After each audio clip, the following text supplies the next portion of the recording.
We speak car. We speak the all-new Ford Taurus.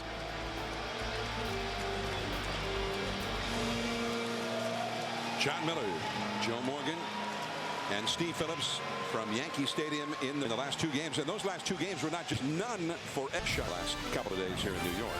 Red Sox batting order presented by Taco Bell. Jacoby Ellsbury in center field. Dustin Pedroia at second base. Victor Martinez in from Cleveland is at first base. Slugging switch hitter Kevin Youkilis bats cleanup at third base. David Ortiz, you'll notice, is out of the lineup. Jason Bay struggling with a bad hamstring, just back in there for the first time in the series in left field. J.D. Drew is in right field. Mike Lowell with a hip problem, but he's in there nonetheless, the designated hitter.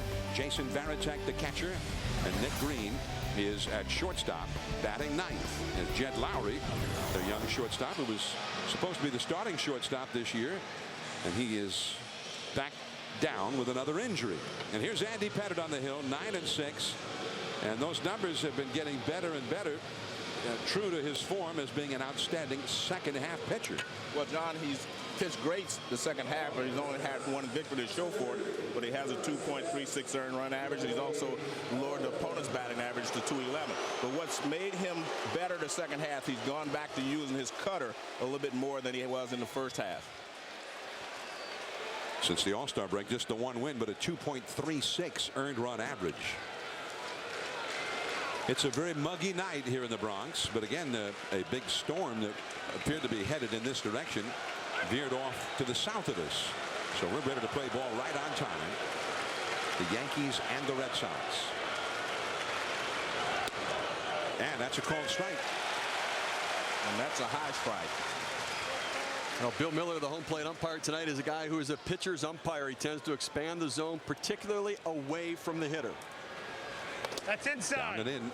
1 ball, 1 strike. Jacoby Ellsbury is hitting .302, 6 home runs, 36 batted in, and he is the only Red Sox hitter to have had any success the last 2 nights at all. He's had 4 of the team's 8 hits in those 2 games. Over a 24-inning period, just the 8 hits for Boston. A curveball to Teixeira, takes it himself. Take a look at the New York Yankees defensively, a team that's improved from a year ago. And they go around the outfield, Johnny Damon in left field. And Melky Cabrera really covers a lot of ground out in center field. One of the better arms you're going to see. Nick Swisher in right. Around the infield, Alex Rodriguez DHing today, so Jerry Hairston getting the call at third base.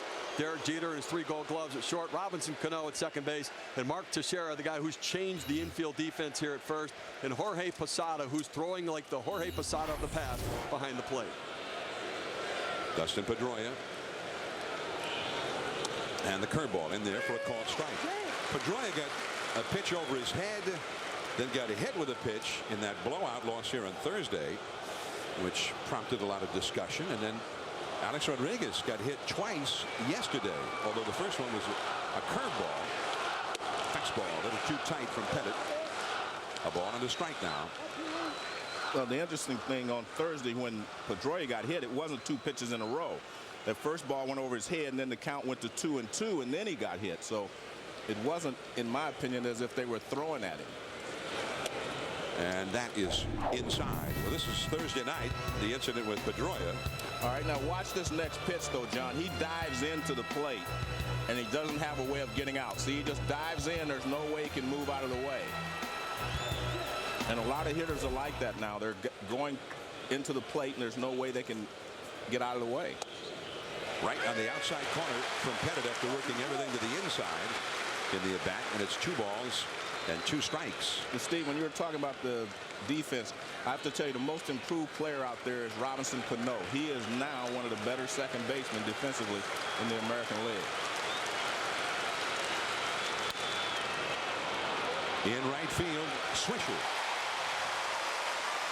2 down. I mean, he has such a great, quick arm. I mean, that's what's so important for me. He's only made 3 errors this year, 4 this year at second base, second fewest in the American League. And by contrast, Pedroia has 6 errors. Polanco, of course, set a major league record for errorless games by a second baseman, so he's in good company there. I was going to say, Polanco has 2 errors already. Yeah, what's he doing? He got to bear down a little bit. But I think you'll see the difference in the way that Cano plays with confidence now. Victor Martinez and a curveball in there for a strike. Victor Martinez, a big pickup for the Red Sox, who felt like they needed to bolster their offense a little bit. And with the events of the last 2 days in particular, you can certainly see why. Even with Martinez, they've been shut down. 3 for 10 lifetime against Andy Pettitte. And he crowds him with that fastball off the inside.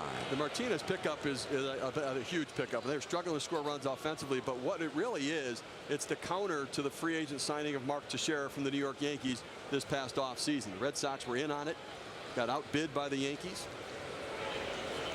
And he crowds him again with that cut fastball. 1 ball and 2 strikes. And Victor Martinez, a guy who really, I think, as a switch hitter, is that offensive complement to Teixeira. The big difference is the defense.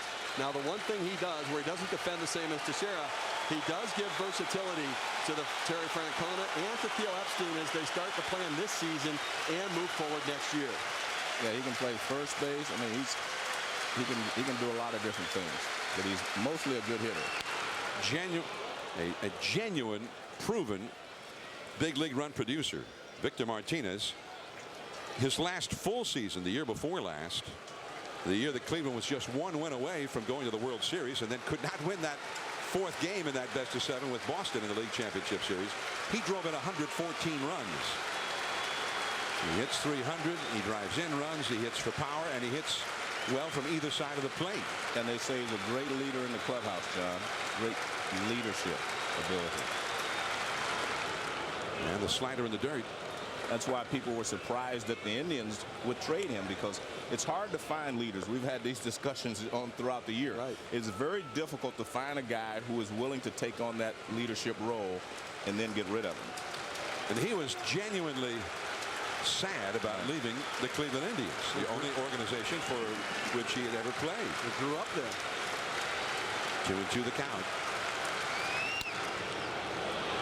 Swisher toward the corner, has room, and that's the inning. 25 innings without a run consecutively for the Red Sox. Now John Lester to the hill. The Yankees, Derek Jeter coming up. Sunday night baseball from Yankee Stadium, New York. The Red Sox without a run. They have not scored since Thursday night. Derek Jeter getting ready to bat now against the young Boston ace, the left-handed ace, John Lester. Yankee batting order presented by Taco Bell. Derek Jeter hitting particularly well, hitting well overall, but particularly well against left-handed pitching. Shortstop Johnny Damon in left field. 20 home runs already for Damon. Mark Teixeira at first base, 28 home runs. Alex Rodriguez, who had the game-ending homer in the 15th here on Friday, he's the DH. Jorge Posada, the veteran catcher. Nick Swisher is in right field. He's got 18 homers. Robinson Cano at second base, hitting .314. Melky Cabrera hit for the cycle a few days ago. Center field, and Jerry Hairston, just acquired from Cincinnati before the trading deadline, at third base. And here is Lester to Jeter, and a fastball is off the inside for ball 1. We mentioned Jeter has been superb against left-handed pitching. Jeter for the season is hitting .425 against left-handers, and the Yankees as a team are hitting .295 against lefties. And so the Red Sox trying to go against the odds here anyway, with their lineup suffering, slumping, and their ball club in general playing poorly since the All-Star break and having lost 5 in a row. And now they got their young ace lefty on the hill, but against a team that's been feasting on left-handed hitters or left-handed pitchers, and Jeter takes the ball up and away. Well, one of the reasons Jeter or any right-hander has success against left-handed pitching is because they stay in this zone. They hit the ball in this area here, and that's the way you stay on the ball against left-handed pitching, because the ball tailing away, you try to pull it, you hit weak ground balls the other side. So most of your hitters who are going to have success are going to stay back through the middle, left center to right center, and that's where the success rate comes in. And David Wright, who leads all of baseball hitting against left-handed pitching starting today, that's the way he hits. And the guys that are successful are the ones that stay back through the middle and the other way. John Lester catches the outside, and Jeter didn't think so. And he won't score any points with the plate up by Bill Miller on that one. Now, we talked about Bill Miller, the home plate umpire, where he does tend to be a pitcher's umpire, that the outer part of the plate, you can expand the zone, and you see Lester goes right to that corner. K-Zone says that it is, in fact, a strike. Derek Jeter, you were wrong. For once, you were wrong. 3-2 the count to Jeter. K-Zone agreed with Bill Miller, as you saw. Up the middle, base hit. And that's why he's so successful against left-handed pitchers. He stays right there. And you watch the right-handers that pull the ball are the ones that are going to have a problem.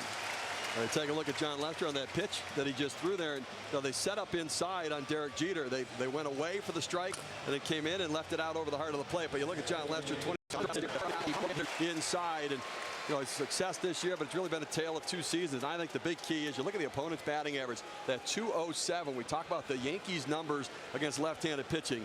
Well, this isn't any left-handed pitcher. This guy, John Lester, can shut down some of the best right-handers in the game. Johnny Damon. And it's 0-1. It'll be interesting to see how he pitches, to Johnny Damon and, of course, Robinson Cano, because those are the two left-handers in this and can hurt him in this ballpark with the fly ball to right field. We'll see if he throws him a lot of change-ups or curveballs. You see, Damon has hurt Lester in the past. Right. He's done well against it. On the inside corner. And I've said this a lot, John. I don't think left-handed pitchers throw enough curveballs to left-handed hitters to break their rhythm. They either try to pitch them inside hard or go away hard. I think if you can vary their rhythm by throwing a lot of curveballs, I think you can have more success against them. Okay, well, maybe how about right now? Well, I would say so, but too late. I don't think Joe got the sign down there in time. Went back to the inside with the fastball. But he's got him set up right now for the curveball as well. He came in with that fastball there, and you see the splits for John Lester, and pretty even splits from both sides. You see those 13 home runs. He has not given up a home run in his last 8 starts. So we talk about Yankee Stadium, how the ball sails out of here, how some power from left-handed hitters, but Lester's been a guy that's been able to keep it in the ballpark. But does 6 home runs with left-handers and only 143 at-bats compared to a lot more for the right-handers. Lefties have hit him better than right-handers as a group. There's the curveball. That'll work. Although Derek Jeter has been moved up, a productive out for Johnny Damon. But you can see right there how off balance Damon was. No, that's what I'm talking about. Left-handers throwing left-handed hitters curveball. The change of speed. You can get them 2 ways. You can get them with the speed, or you can get them with the break of the ball. He gets him with the speed right there. That ball's pretty much in the middle of the plate. But see, he's out in front, tries to slow his bat down, and all he can do is slap at it with his bottom hand. He even takes his top hand off. That's why I think you should mix in more curveballs to left-handed hitters. So here is Mark Teixeira. Switch hitter, batting right-handed.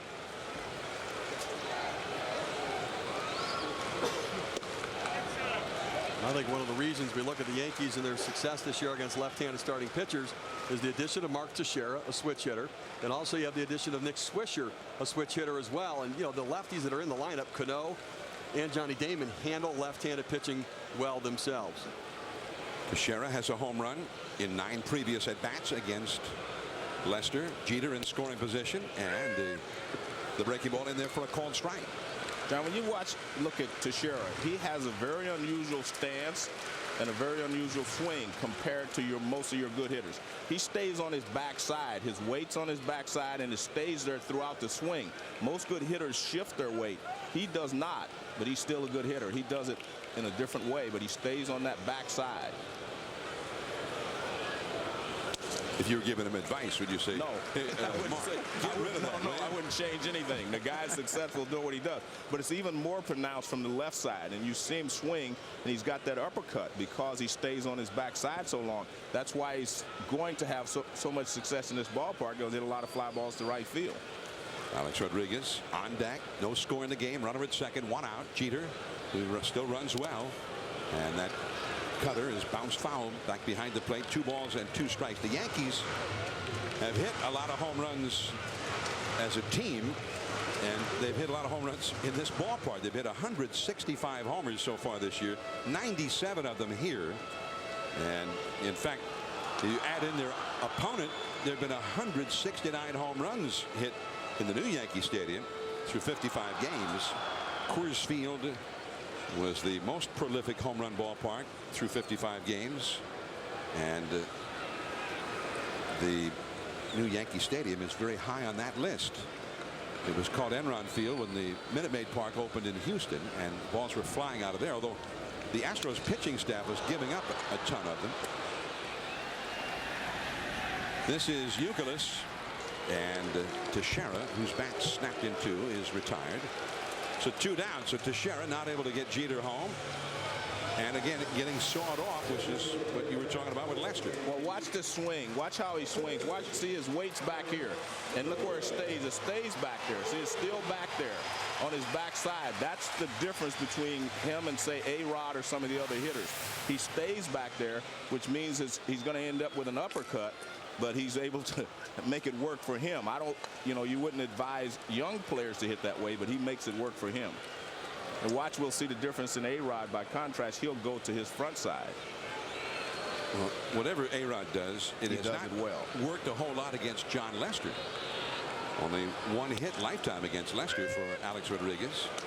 And A-Rod is not 100% and won't be for the rest of this year. He missed the first season after having some hip surgery, and the report was that he was going to have that more extensive hip surgery to fully repair that injured hip in the offseason. Nonetheless, he got 20 home runs. 14 of them have been hit in this new ballpark, although he's hit very poorly for average here at the new Yankee Stadium. And Lester works off the outside, a ball on the strike. Well, I'll tell you what John Lester has done to Alex Rodriguez. The .091 batting average coming into today. Alex Rodriguez has seen 46 pitches from John Lester. 22 of them have been inside fastballs. He busts them hard in, tries to speed them up, and then he may go away with a changeup or that curveball. But he pounds him with that fastball and tries to jam him inside. And he goes inside there, but misses off the corner. And it is 2-1. We mentioned A-Rod with 20 home runs. There's 32 hitters have more home runs than him in Major League Baseball going into play today. But he's had 4 of his home runs that have given the Yankees a lead in the 7th inning or later. And he's tied for the Major League lead in that category. So, and he also missed the first month. That's after missing the first month, and still tied for the Major League lead in critical home runs.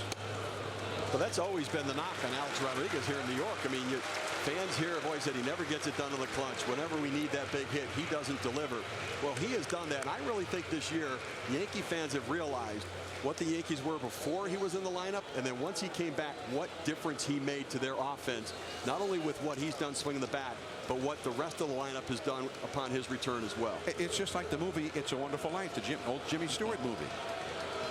They got a chance to find out what life would have been like without him, and they didn't like it. I didn't like it very much. But now he's back, and on Friday he did this in the 15th. That was a curveball from Tozawa, and in his first major league stint on the mound, he gives up the game-winning home run to Alex Rodriguez. 3-2 the count to A-Rod. Jeter at second, 2 down. Base hit could put the Yankees ahead. Youkilis, and the inning is over. Leadoff single for Jeter, nothing more against Lester. Youkilis will be coming up, then Jason Bay against Pettit. Here come the Red Sox into the 2nd inning from Yankee Stadium. Kevin Youkilis hitting cleanup. A ball off the outside. You might be saying, wait a minute, cleanup, where's Big Papi? Alex Rodriguez, or rather David Ortiz. Well, I'm getting my guy's name to be amongst the 104 who tested positive in 2003. Guys, I'm mixing and matching them tough now. To keep track, John. David Ortiz out of the lineup today, and I don't think it has anything to do with his name coming up on that list, but or having been leaked to the media. Reportedly, supposedly he's on that list, but he's just not hitting.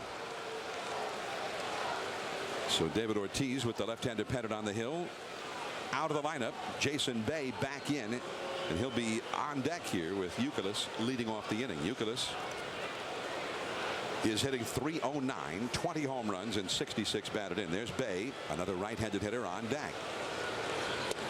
Strike on the outside. 2-2 from Andy Pettitte.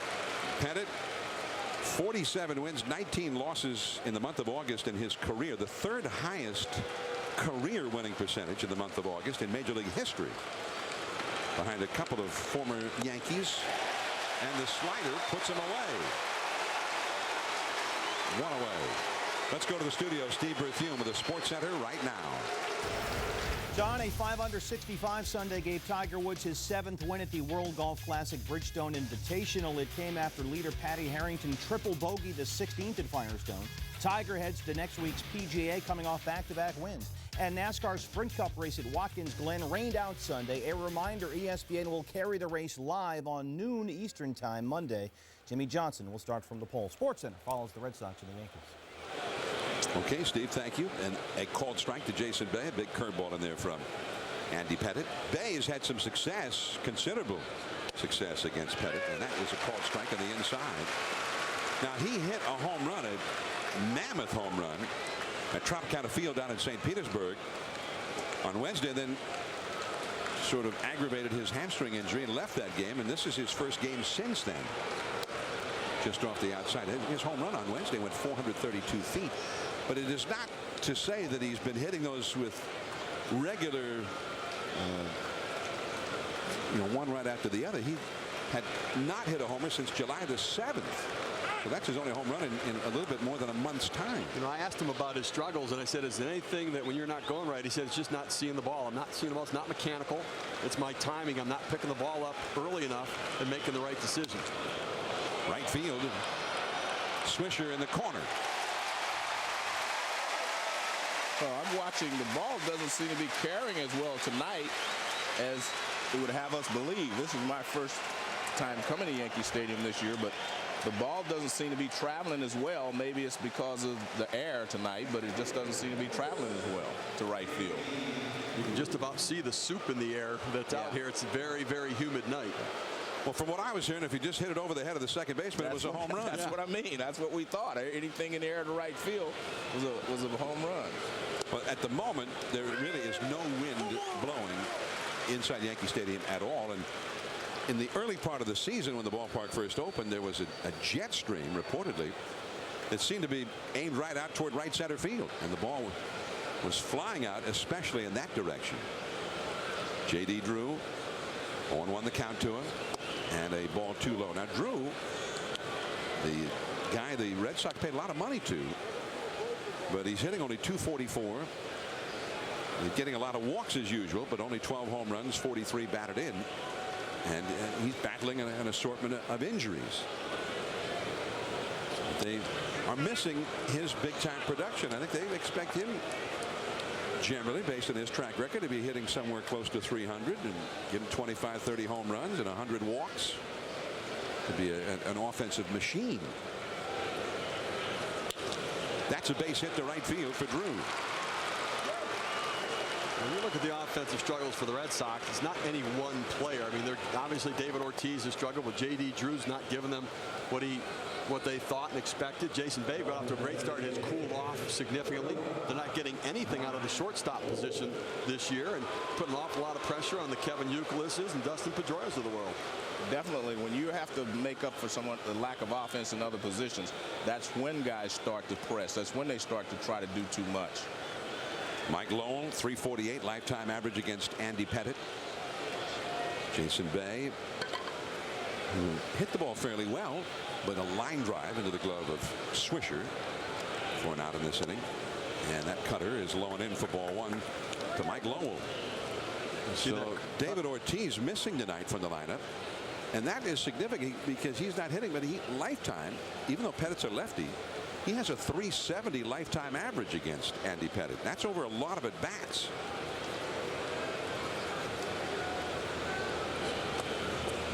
I think the one thing that's interesting is, why did David Ortiz hold his press conference at Yankee Stadium? I mean, he came here, had his press conference about, that he didn't knowingly take any steroids, and it must have been supplements that led to a test result. But what I'm surprised at is why he would have that press conference here at Yankee Stadium and not back at Fenway when they head home tomorrow. Well, Mike Weiner was here. Right, you got the was here, right, so. new union president, and obviously the guy running the Major League Players Association. But I mean, he could easily have grabbed the train or the shuttle up to Boston to do it up there. But it just seemed like it created this whole sense of attention to the topic. You think as people do newsworthy things in New York, it gets a lot of coverage? On occasion, I think that it does happen that way. Well, he got a lot of coverage for basically saying, I didn't do it. He bought vitamins and supplements over the counter.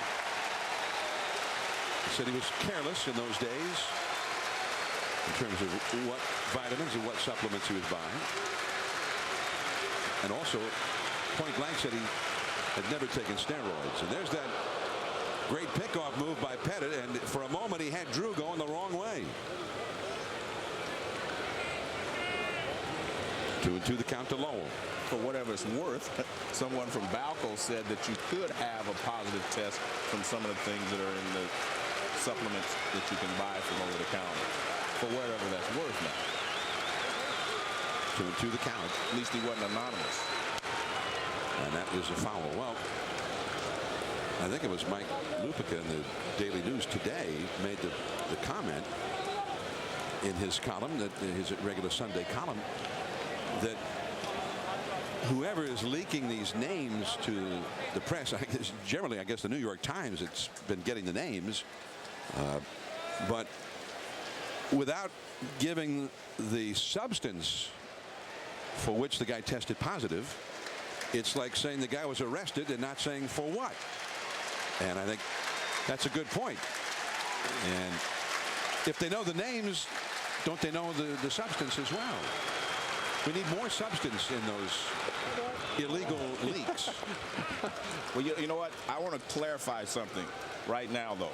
We talked about this last week, and we quoted Mike Lupica, who's a friend of ours. But I do not, and I mean this, I do not suspect every player whose name I do not know whether he's on that list or not. I do not look at Derek Jeter and think, well, he took supplements because I don't know if his name was on that list. I don't do that with Ken Griffey Jr. I don't do that with Jason Varitek. I need something to make me suspicious before I'm suspicious of these guys. I didn't, for instance, suspect David Ortiz. Right. Or Manny Ramirez. But I still can't suspect all the guys simply because I don't know if their name is on the list. I can't look out there on this field tonight and know that these guys' names, I don't know if their name's on that list, and say, well, you know, I believe they might be guilty. I can't do that because I was a player once myself, and I know a lot of times things are created, you know, by newspaper people or by someone leaking names. I'm not even sure all the names that leaked were guilty, and that's basically what they were saying yesterday. So I'm just speaking for myself. I can understand why some people may look at it that way, but I can't look at it that way. Jason Varitek, the hitter. 2 men on, 2 men out.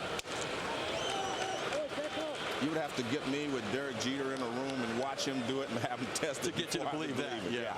And Ken Griffey Jr. and these guys. There are guys that, I mean, so I can't in my heart just feel like because I don't know who's on that list, suspect all of them. I really can't. But I can understand why the fans do. I mean, they kind of put everybody under the same umbrella and say, well, you know what? I'm not surprised because I think everybody's doing it. I can understand why other people do it. I'm just speaking for myself. 1 ball and no strikes. And he chases that high fastball. Now, this is a spot where a base hit could knock in a run. You've got J.D. Drew, who ordinarily, when he's healthy, runs real well at second base. The Red Sox have not had a hit in this scenario for a good long while with a runner in scoring position. In fact, on this road trip, 4 hits in 51 at-bats in their 5-game losing streak with runners in scoring position. And now Varitek is behind in the count. 1 ball, 2 strikes. One of the things to keep an eye on for Andy Pettit tonight, the high fastball is an effective pitch for him when his velocity is 89 miles per hour or higher. When the velocity's above 89, they're slugging 294 against him. But when it's under 89 miles per hour, he's getting slugged around 655 slugging percentage. So far, the high fastball 90 and 91 in this game. 1 ball and 2 strikes. Drew at second, Lowell at first. No score in the game. And the cutter down and in. 2 balls, 2 strikes. And Posada out to the mound to conference with Andy Pettit. And there's the beleaguered manager of the Sox, Terry Francona. And Francona trying to keep everybody's spirits up and continually saying, hey, I believe in this club right now. I believed in them 2 weeks ago, a month ago. But they're hitting 157 in this road trip and below 100 with runners in scoring position.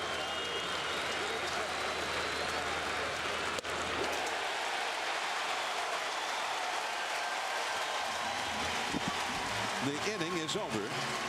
And another at bat without a hit with a runner in scoring position. Posada coming up for the Yankees.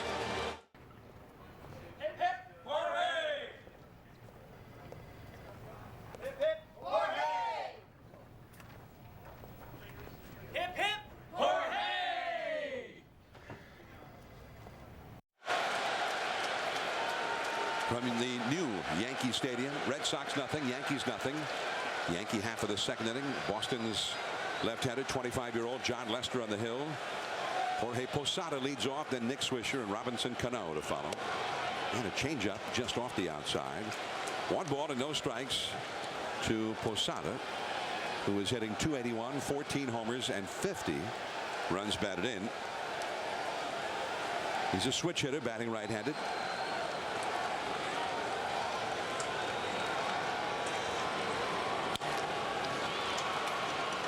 Nick Green, and there is one away. The ESPN original documentary, The Lost Son of Havana, will debut tomorrow night on ESPN.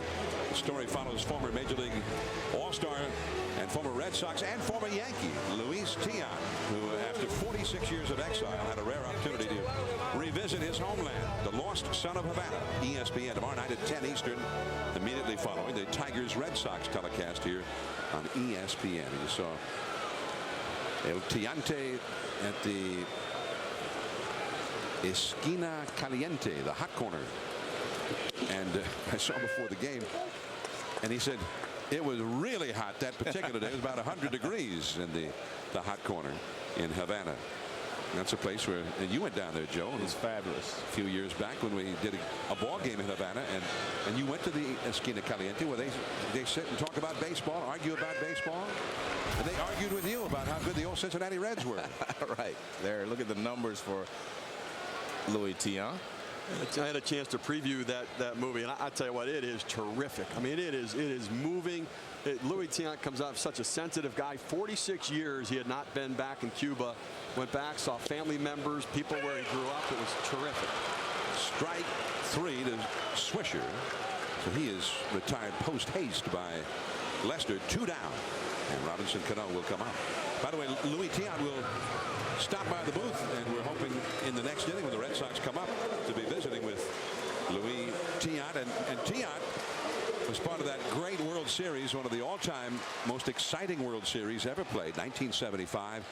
He was the ace right-hander for the Red Sox against your Cincinnati Reds, Joe. And the Reds ended up winning that series in 7 games. But Tiant got a couple of wins, and one he just shut the big red machine down, and then the other he struggled.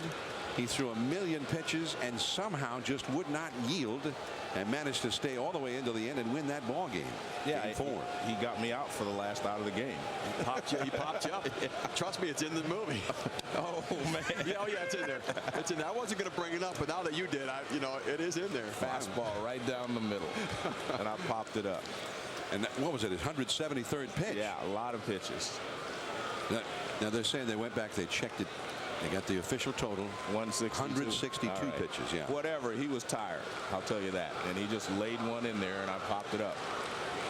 1 ball and 1 strike, the count to Cano. And a foul off the left field line against John Lester. In the 75 World Series, Luis Tiant pitched Game 1 at Fenway, a shutout, 5 hits. I got 2 hits that day, though. And then Game 4, that's where he laid. They didn't show that. See, right. He only gave up 5. I got 2. They didn't show that one, right? Okay. And then in Game 6, he came back because they had those rainouts. So there were several days between games 5 and 6, and he went 7 innings, 6 runs, 11 hits allowed in game 6. And it really was later in that game toward the 7th that you guys really started to hit him hard.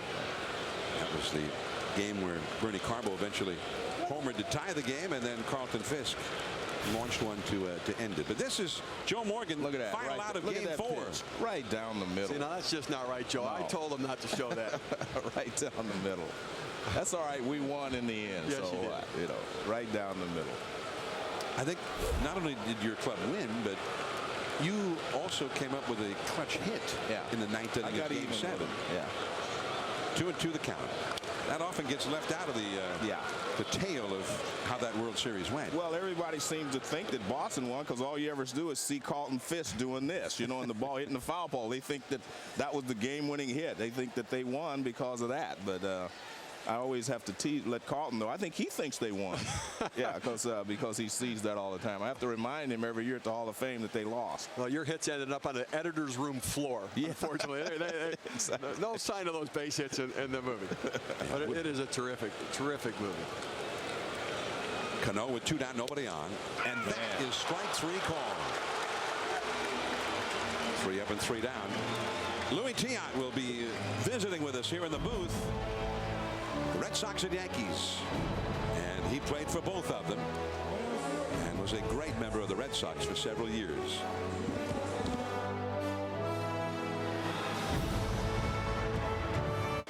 Big crowd at the new big ballpark in the Bronx, Yankee Stadium. The Red Sox nothing, the Yankees nothing as we start the 3rd inning. Andy Pettitte to the 9th place Boston hitter Nick Green with Jacoby Ellsbury, the leadoff man, on deck. And welcome to Luis Tiant, and he pitched for other ball clubs besides the Red Sox, but it was with Boston, I think, that he's most remembered, and in New England that he is most beloved. But he also, his last couple of years, pitched for the Yankees. And before we talk to you about this outstanding film that will debut on ESPN tomorrow night, The Lost Son of Havana, welcome to Sunday Night Baseball. Thank you very much. And how did you end up leaving the Red Sox and sign with the Yankees of all teams? How could that possibly happen? I don't know. I did not believe in that. I did not believe it happened. I mean, I was upset in some ways. My wife, she was upset. But, you know, it's a strange thing that when that happened, you know, because like you just said, you know, people in Boston, they show me respect, they show me love, appreciation for what I do all the year, you know, and you quite get into that mood, that family type of thing, you know. But they never seem to blame you for it. They seem to blame the Red Sox, Haywood Sullivan, or whoever the GM was at that time. They never, you know, some fans, you know how it is, the rivalry between the Yankees and Boston, you know, they're looking at you, what you do, what's the matter with you, when you go to the Yankees. You know, hey, I had to go with the club that want me. And that time, they don't want me. No, the fan, the club. Because I talked to them, when I come in here and talk to George. George told me, you call him back, or go back to Boston, and see what they're going to do to you. Or what kind of contract they're going to give you, because I don't want to tell you how much money I'm going to give you, how many years I'm going to give you. I don't want to start in that race. And I called him, I told my agent to call him, and they say, no, we only give you 1 year, or whatever he go, good luck. You know, that's what they said to Good me. luck. So then the Yankees said, well, George said he'll give you 2 years? I called my wife, I tell her, look, this is what happened. And then she said, oh, you do what you have to do. And I stay and sign. All right, so you signed. And to me, it was a sad day for me, no because I signed with the Yankees, because I come into a big organization, everything, but you know, my heart was in Boston, Massachusetts, with the team, with the fans. Because in all those years I played baseball, I love Cleveland. Cleveland people was nice to me. Minnesota was 1 year, Pittsburgh, and California Angels, but nothing like Boston. In Boston. Nothing like Boston for me, you know. But your heart was in Boston. Oh, yeah. But your homeland was Cuba. And yes, sir. you they had the revolution, Castro's revolution, and then you were outside of Cuba. You decided to stay away from Cuba and play ball, Yes, sir. and went to the major leagues. But you were then persona non grata. The edict went out that you were not welcome back in Cuba, and it was 46 years Yep. that you were away from your homeland before you went back in 2007. Yep. And that must have been, and as evidenced by the film, the Lost Son of Havana, it was a very emotional Thank you. Yeah, it return is. for you. It is. I think, you know, John Kirk, you know, all those guys making the movie, putting together, I think they do a hell of a job because to me, I want a movie. I want to do a documentary or movie, whatever they want to do about my life, you know the life about baseball, because everybody know me because of Luis Tiant, the ball player. But they really know how hard we have to go. It's a hard journey for us, not just me. Joe, because I play with Joe in Burlington. Yeah. You was play for Duel, and you hit it on wrong and beat me in the playoff. I don't forget you, boy. You know, we go through a lot of hard stuff. People that don't know what they take to be a ball player and get what we are now. You know, and but that's what I want to show the people. You know, baseball. You know, some people thinking, and then other people. I know I go someplace and people say, "Oh, you lucky you play baseball." Yeah, but you don't know what it takes to get there. And you know, when you're looking around, how many teams, how many players, how many human beings in this world, how many players are? We know too many percentage. You know, Well, and there was a time when your career, you had some great years in Cleveland, and then a year or two later, it looked like your career might have been over. Yes, sir. Yes, sir. You injured your shoulder. I hurt my shoulder. I cracked my shoulder blade. And then to recuperate. This is a double play ball. Jeter, two. Jacoby Ellsbury, very fast and tough to double up ordinarily, but that was made to order, and just like that, two down and nobody on. But then you were Minnesota a brief time after you recuperated, and then you end up with Boston, and that's where everything just seemed to be the perfect blending of everything. It was very serendipitous for you. That really take me like a year and a half to coming back. See, and that's what I tell them players now. I talk to Small, I talk to Pedro, you know, and the problem is, you know, I don't care what the doctor tell you. I don't care what the trainer tell you. Oh, you ready? You can pitch and you can play. It's over here, my friend. Yeah. Mind, it's all in your mind. You have to have it building your confidence back. If you don't do that, you're gonna go so-so. One day you're gonna you're gonna have a so-so game. Next time you pitching, they're gonna blow you away. In the '75 World Series, you had a great game in Game 1. You shut them out. Game 4, more of a so-so game, but it sort of built your legend in Boston. 162 pitches. Yep. And was your arm hurting you after that game, after all those pitches? No. I mean, I used to throw a lot of pitches. I think we are in different system now. The system has changed.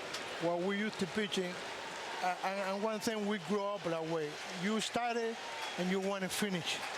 Now you starting and you don't know when you're going to finish. You know? But you usually don't finish now. But you know, put the finger in the player.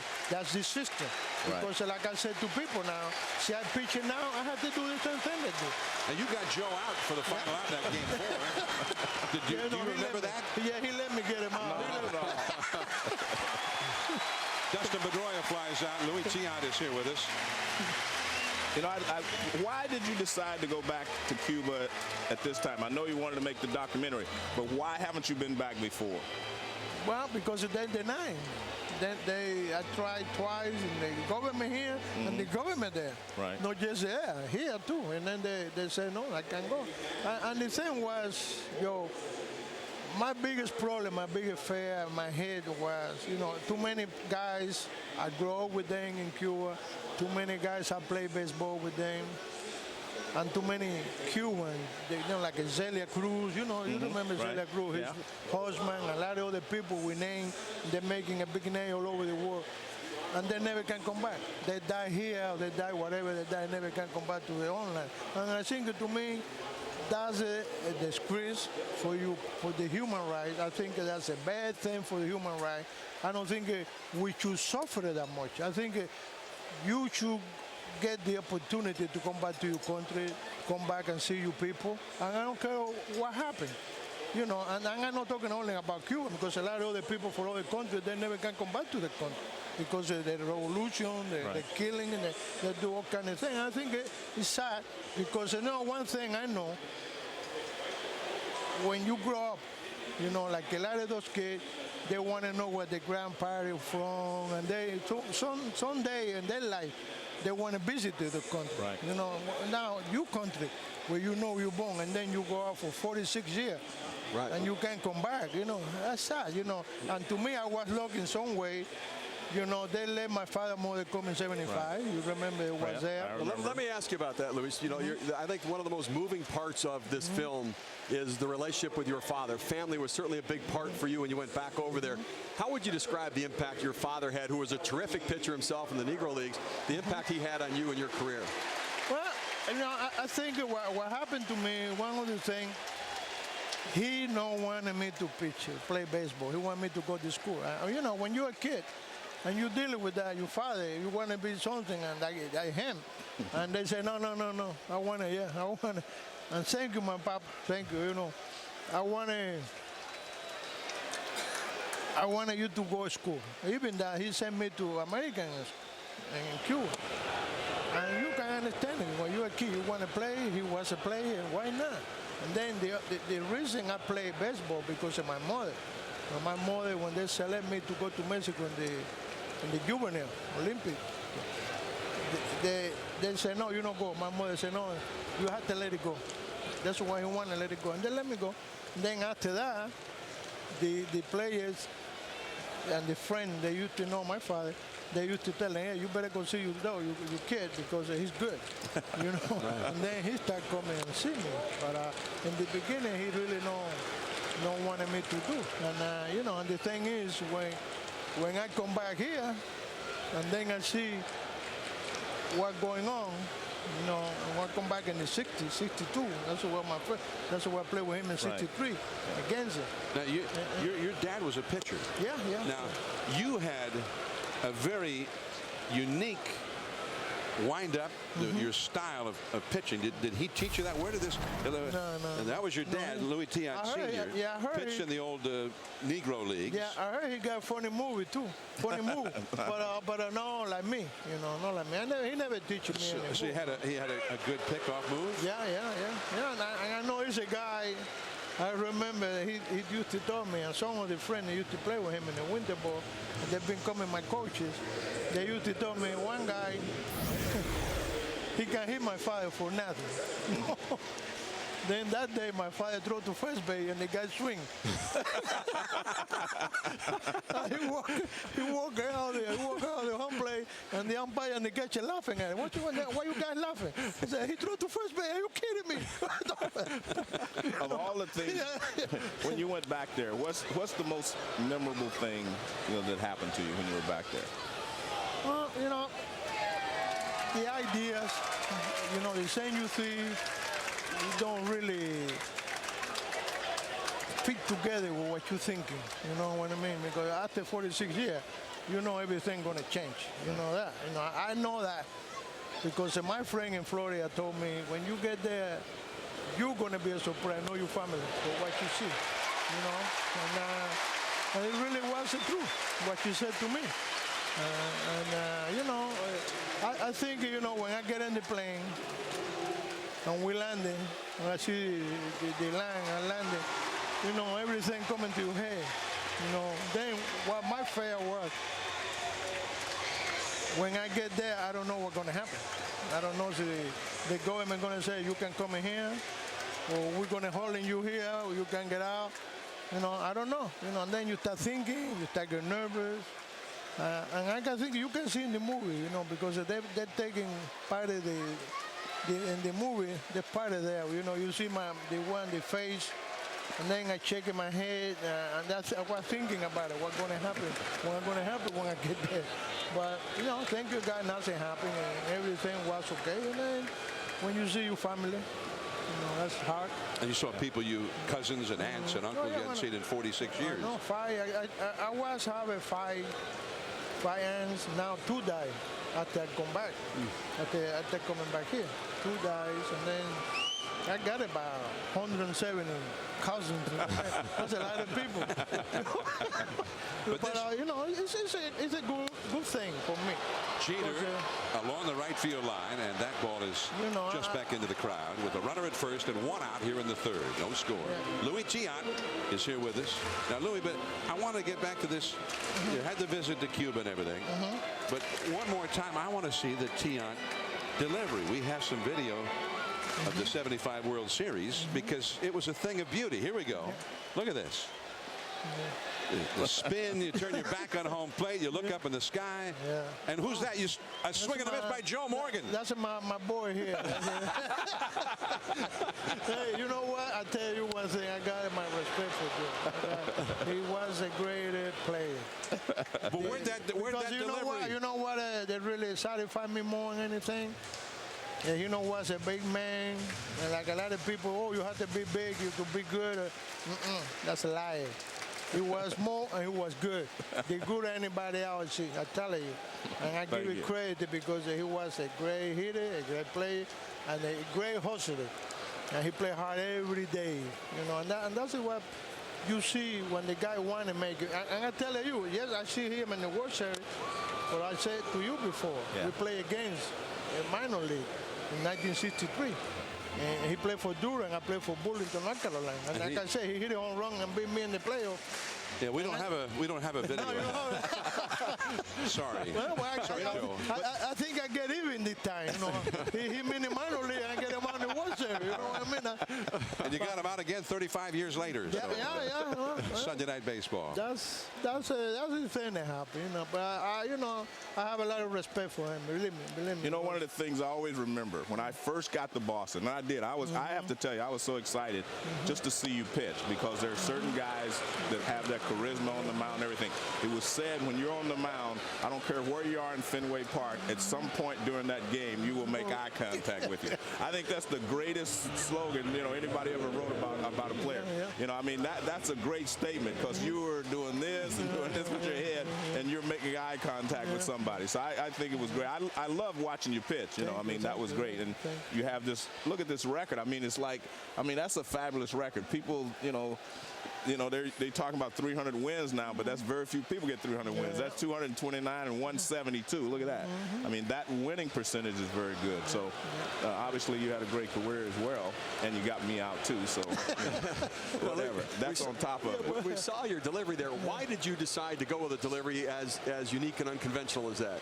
Oh, I started in 1972, and was because after I got hurt. After the shoulder. Then it taken me like a year and a half. My first ball, no while as you saying, like I was in 64. I mean, in 68, where I had the big year, 1.60 ERA. But I say, I maybe come back like a 90% of what it was. And, my first ball, no was don't get to get it up like I have it before. And, hit attack, hit you here and there. And then that day, 1972, I pitched against Cleveland. And I beat Cleveland 3-1. And then I got the guy in 2 strikes. And I look in the center field, I looking around, I pray to God, please let me get this guy out, And then I come in the side out. And the guy opened the eye, but that big around, then he jumped. A more random out of the play. I tried 3. And then he go and ask, what is do? What is that? What you do? I said, that's a new pitch. Are you kidding me? and then from that point on, I thought, trying to master that, get the same point release coming from here and here and there. And I did it. And I win 172 games after that. It worked for me. Yeah, it worked. It did work. And that's a different, I think I was one of the persons, like a lot of other persons do. I try different things. I don't care, I listen, I watch it, and I take things for people. When people tell you this and that, you don't have to do everything. You don't have to do everything people tell you because I think they're missing you out too. But you can see people conversation, people telling you something about this and that. Then you picking what you think you can put in your schedule that you're going to happen you. See, and that's what I used to do. And I'm not afraid to making any change. You know. And that's what are you doing now? What do you do now? What are you doing? I do everything and I don't do nothing. No. Well, you're in the movies now. Yeah, you know. He's a movie star, and he's in the Lost Son of Havana. Telecast tomorrow night at 10 o'clock on ESPN and ESPN HD. He is the one and only Luis Tiant. El Tiante. Thank you. And thank you, man. No, but I always remembered as your Red Sox going to be okay? Before, I think I want to say, like you say, I still work for the Red Sox. Oh, okay. You know, I do PR. All right. Luis Tiant works for the Red Sox. Yeah. Many thanks. Tomorrow night, check it out. Got it? ESPN Sunday Night Baseball presented by Taco Bell. This is the home of the Yankees, the brand new Yankee Stadium in the Bronx, and the Yankees and Red Sox playing Game 4 of the series. The 3 previous games, all wins for the Yankees, who lead the division by 5.5 at the moment over the second-place Sox. So the Red Sox struggling big time, and here is Victor Martinez to lead off. The third-place hitter, Kevin Youkilis, Jason Bay. The power coming up here against Andy Pettitte of the Yankees. The Red Sox scoreless through 3 in this game and through 27 innings now, dating back to the last time they scored a run, which was Thursday. They were shut out for 15 innings here on Friday, 9 innings yesterday, and this is the longest stretch of being shut out for the Red Sox since 1993, when they were shut out for 27 consecutive innings. That's 16 years ago. The longest stretch against the Yankees was a 33-inning stretch of being shut out. That was in 1952. And they were not a good ball club then. That's, I recall Ted Williams went back into the military during the Korean War, and they weren't doing that well even with Ted at that time. So this is a dry spell for the Red Sox like no other that they have experienced in a long time. And to have it happening against the Yankees, that makes it that much worse. And there's A.J. Burnett on the left. He was the man who faced Josh Beckett here, 2 former teammates from Florida. And they shut out each other, and the game went to the bullpens, and finally in the 15th a Yankee win. And CC Sabathia on the right, and he was overpowering yesterday. And a no-hitter through 5. Jacoby Ellsbury got the base hit to break up the no-hitter yesterday. Well, there are certain pitchers that can put you in a slump. Yeah, right. And A.J. Burnett when he's on, and CC Sabathia when he's on, they're the kind of guys that can put you in a slump. And so the Red Sox, you know, I think part of this isn't just bad Red Sox hitting. This is good Yankee pitching, and I think you got to tip your cap a little bit to those two. That is just foul. And that's why I was saying at the beginning, this is a good Yankee team because they can beat you in so many ways. 13-6 on Thursday, 15 innings of shutout on Friday, and they continued to shut out yesterday with a lot of pressure offensively on Boston, and they were able to win 5-0. And now they're pitching well again today. So, I mean, this team can win in a lot of different ways, and you got guys like Teixeira and A-Rod can hit the ball out of the ballpark. That's always the threat, especially in close games. And a high fastball is punched foul by Martinez down the right field line. We talked to Dave Megan, the hitting coach for the Red Sox, a little bit about, you know, their slump and their struggle and what they're going to do to approach Andy Pettitte. And he said one of the things we've noticed is Andy Pettitte is going a lot more off-speed pitches, and we've seen that tonight. A lot of cut fastballs, a lot of sliders, a lot of curveballs. Really staying away from the fastball. When he does throw the fastball, he's going up in the zone, that higher-than-high fastball, the tough one to catch up to. And that one in on the hands, right to Jeter. One away. You know, Andy Pettitte at 37 years old, well, when he broke into the major leagues, he was one kind of pitcher. He was a good high fastball, four-seam pitcher. See that 1996, that's a good hard high fastball that we're seeing a little bit tonight, but he threw harder back then. And then he had the curveball that he threw off of that pitch. He had that big 12-6 break on that curveball, the big breaker. That's what he was when he broke into the major leagues. The hard high fastball, then out of that same plate, he came with a curveball. But now we've seen an evolution of Andy Pettitte. Like a lot of pitchers, as time goes by, they have to kind of reinvent themselves a little bit when they lose some of the fastball. And we're seeing really some elements of that in this game tonight, where he's going a lot more secondary stuff and then pitching the fastball off of the breaking pitches.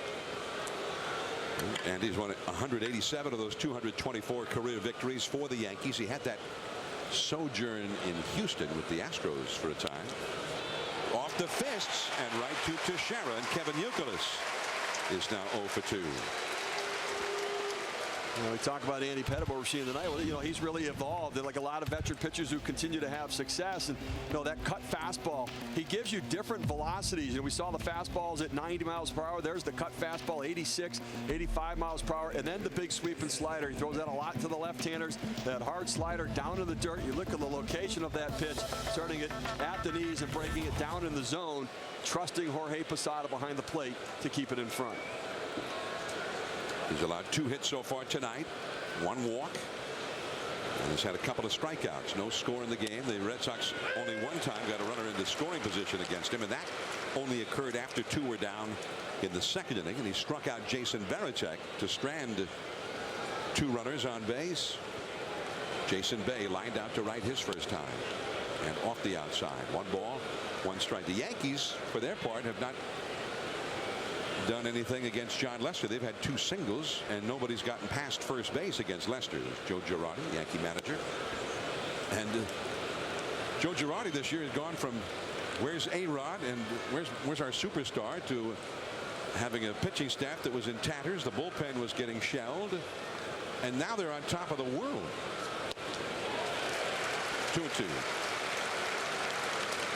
Well, let's take a look at Andy Pettitte tonight. He's still using he's throwing curveballs. That's to Jacoby Ellsbury. Gets a slider away to Pedroia, another slider away to Martinez, and slider down and in to Youkilis. And he also struck Varitek out with the slider down in, or the cut fastball, whichever you want to call it. Big curveball and called ball 3. 3-2. Jason Bay, the Red Sox, anxious for him to get going again. His average down to 252 at game time. And a little looping liner over the middle off the end of the bat for a single. The 3rd Boston hit. Last, since Jason Bay came over, in the Ramirez 3-deal trade, 3-team trade, I've always felt like he was a good mistake hitter. You make a mistake and he's going to hurt you. But now he looks like he's struggling a little bit. But when you made a mistake before he hit the ball out of the ballpark, that pitch there was up and he didn't drive it. But he's normally a guy, if you make mistakes, he makes you pay for it. You make good pitches on him, you can get him out. Now J.D. Drew singled his first time in the dirt. A good block by Jorge Posada right there. The breaking ball, man on first base. I mean, that ball gets by him or kicks away, and he doesn't keep it in front. You get a runner in scoring position with J.D. Drew at the plate. So outstanding effort by Posada on that. Now, ordinarily, this would be a spot with 2 down where you might think about Jason Bay stealing a bat. He has 11 steals this year, but he's got a hamstring problem that has put him on the shelf for several days. This is his first game back since Wednesday, but also there's the matter of Andy Pettitte. Whether you've got a hamstring problem or not, it's difficult to steal a base with Andy Pettitte on the mound. That's true. I mean, he has one of the better moves in baseball. And that one curves in there for a called strike. 1-1 to Drew. We go back to that block by Jorge Posada and the breaking ball in the dirt. He gave him the confidence to come back with a curveball there. Listen, man on first base, 2 outs. You don't want a runner going to scoring position. Posada does a nice job shifting in front, and he turned his shoulder to be able to create an angle to keep the ball in front and not kick toward the third base dugout. And he crowds Drew there, but off the inside. And Drew is very patient, very particular about what pitches he'll swing at. So he's ahead of the count now, 2-1. Drew, another guy. They need his numbers to start heading upward. That is through the middle, base hit, his second hit of the night. And Bay will go to third. Melky Cabrera gets it back to second. Makes that block in the dirt even more important right now with a base hit from J.D. Drew, because he doesn't do that and Bay's on second base. That's a run for the Boston Red Sox.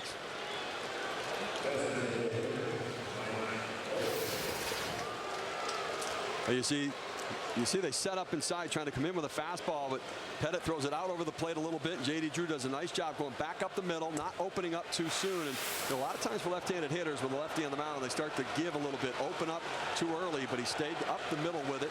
Good piece of hitting. So J.D. Drew with the single, and here is Mike Lowell.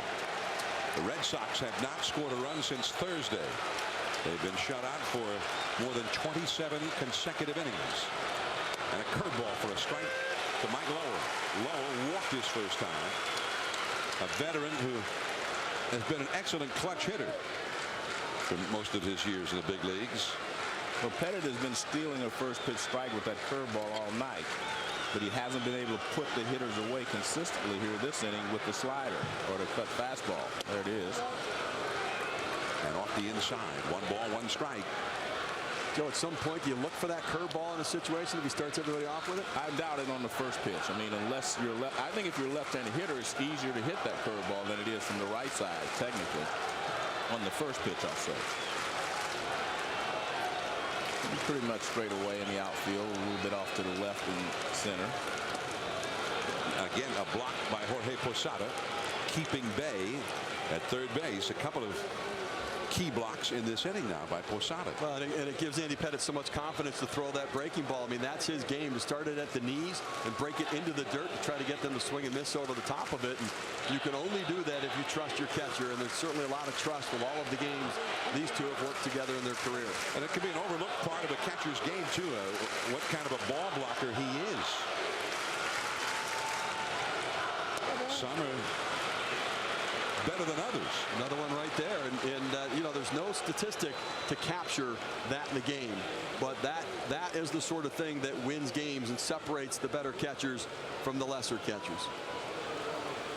173rd start where Pettit has worked to Posada, and they have worked together more often than any other battery mates in baseball. Here's that last block you're talking about, Steve. You know, he does a good job shifting, put the glove down to block the hole between the legs there as it could possibly scoot through, and does a real nice job. And he's creating that angle so that the ball doesn't kick and ricochet as the break is taking it toward the third base dugout. A former catcher of Andy Pettit's, now his manager, Joe Girardi. And the changeup way in front of the plate. Again knocked down by Posada.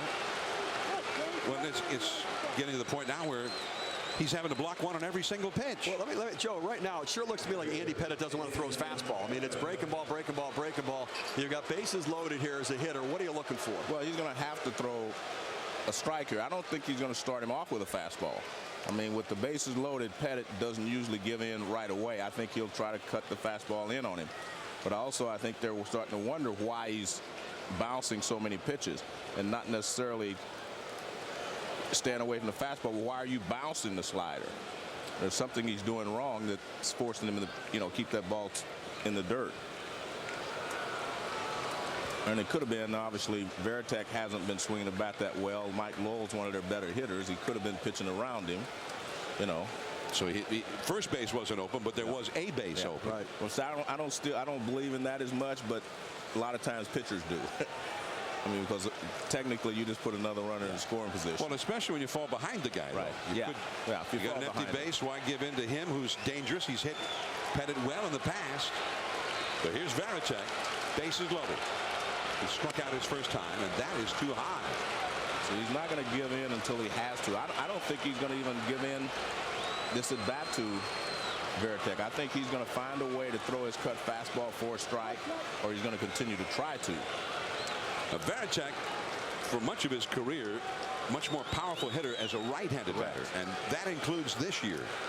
6 homers and only 82 at bats, batting right-handed. That ball lined to left field, and a jump by Damon at the last. 28 innings without a run. They left the bases loaded here in the fourth. ESPN Sunday Night Baseball, presented by Taco Bell, brought to you by Chevy and Cabot Woodstains. Our performance is legendary. Sunday Night Baseball from Yankee Stadium in New York. That's the exterior of the new ballpark, which bears a striking similarity to the original outer exterior of Yankee Stadium when it was first built back in the 1920s. I think you should say the beautiful Yankee Stadium. It is a beautiful, ballpark. Very impressive as well. And it gives that feeling of both of its predecessors, especially in that the field dimensions are roughly the same as they were across the street at the second incarnation of Yankee Stadium, and they have the frieze or the facade that they used to have in the original Yankee Stadium, ringing the upper part of the ballpark. Teixeira with a single to right. Alex Rodriguez coming up. Here's Steve Berthiaume with the Sports Center right now.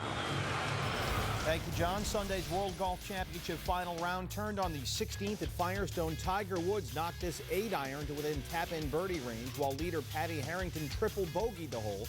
So Tiger wins for the second straight week, now heads to the PGA looking for his 15th major.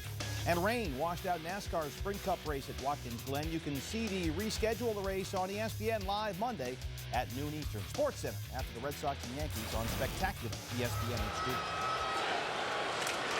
All right, Steve, and here is Alex Rodriguez. Grounded out to third his first time. Teixeira at first.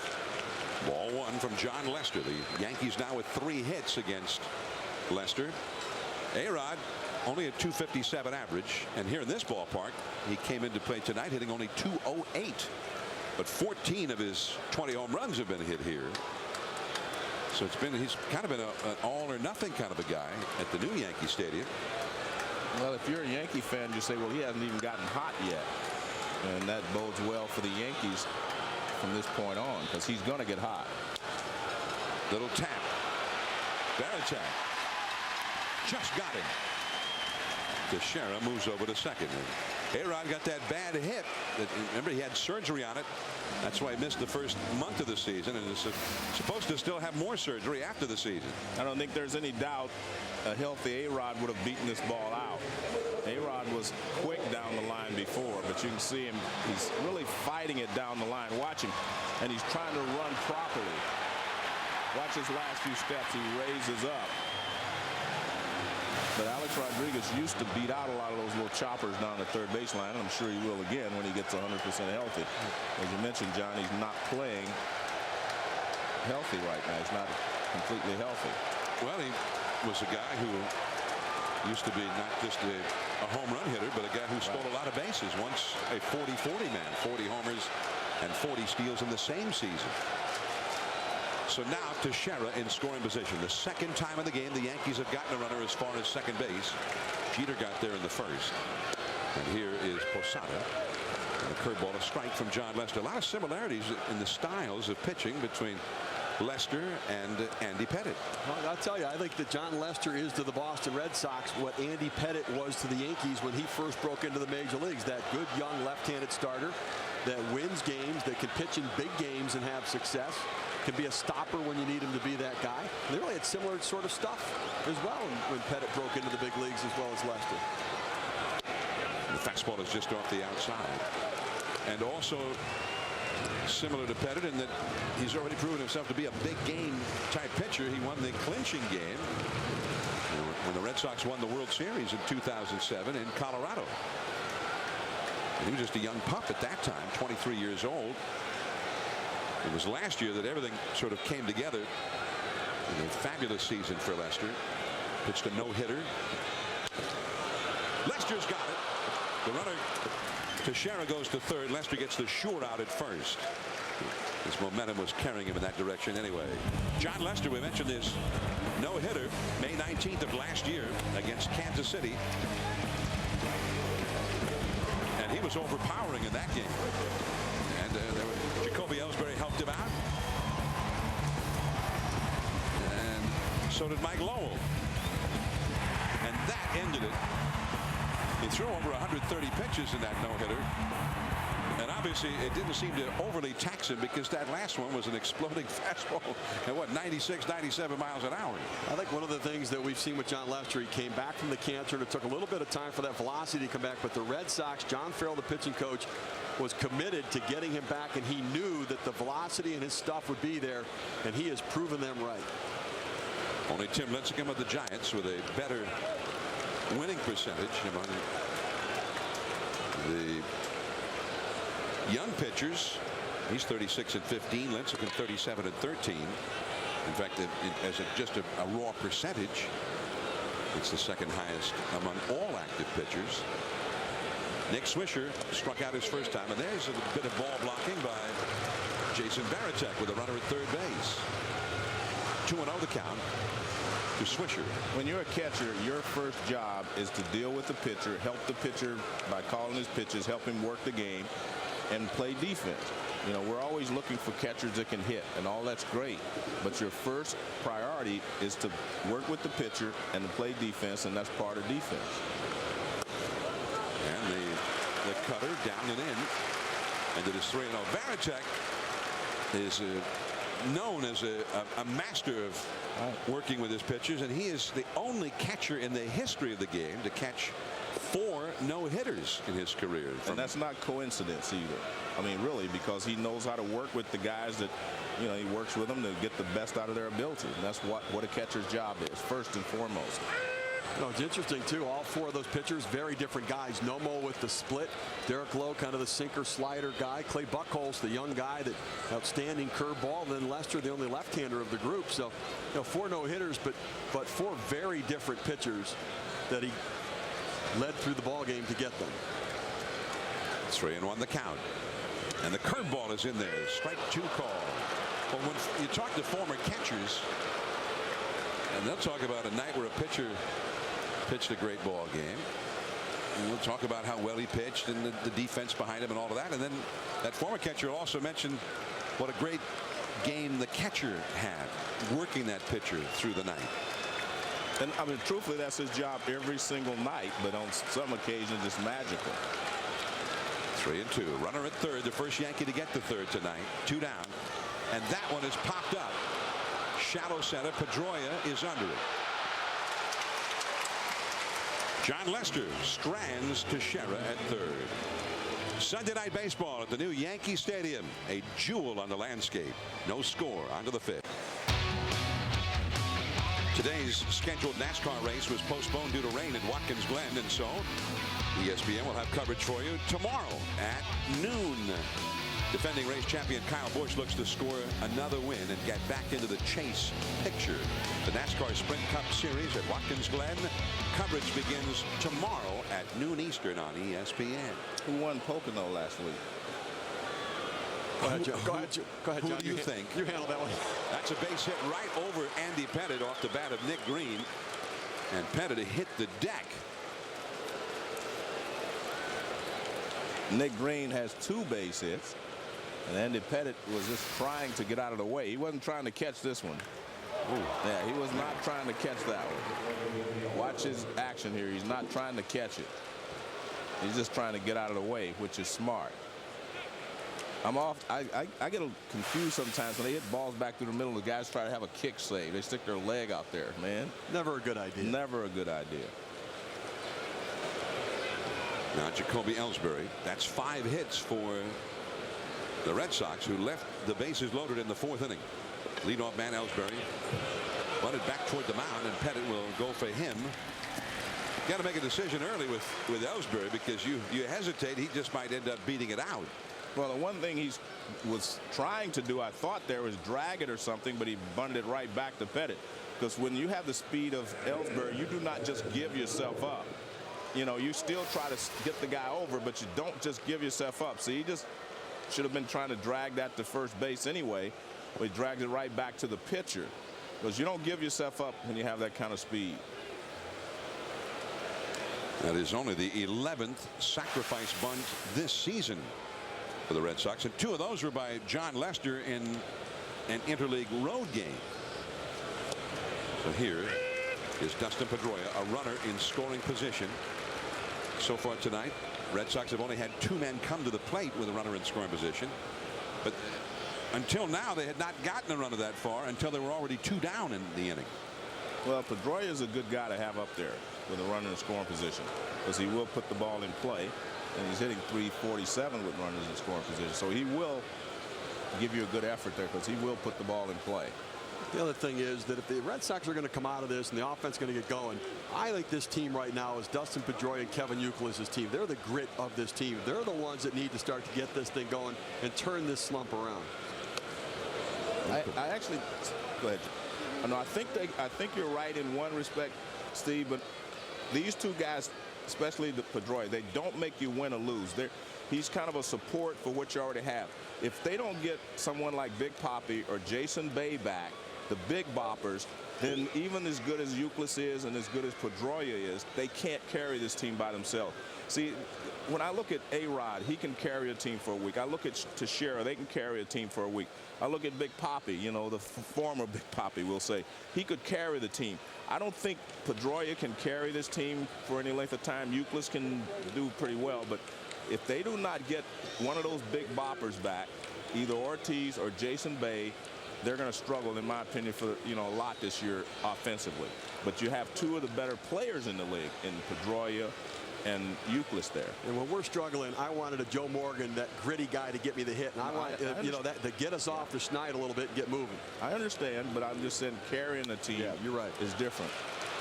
Shallow right field, Cano out, and Swisher calls him off. Not this time for Pedroia, and not right now, not for a few days. But actually, for the Red Sox, if I'm trying to get out of a scoreless streak, I would have rather for him to be hitting with runners second base. But see, if you don't have runners in scoring position, how do you get started? You have to have those big boppers. Yeah. You know, as I said earlier, the Yankees have won a lot of different ways this year. They played poorly in a couple of games where they didn't even have guys on base until the 6th inning.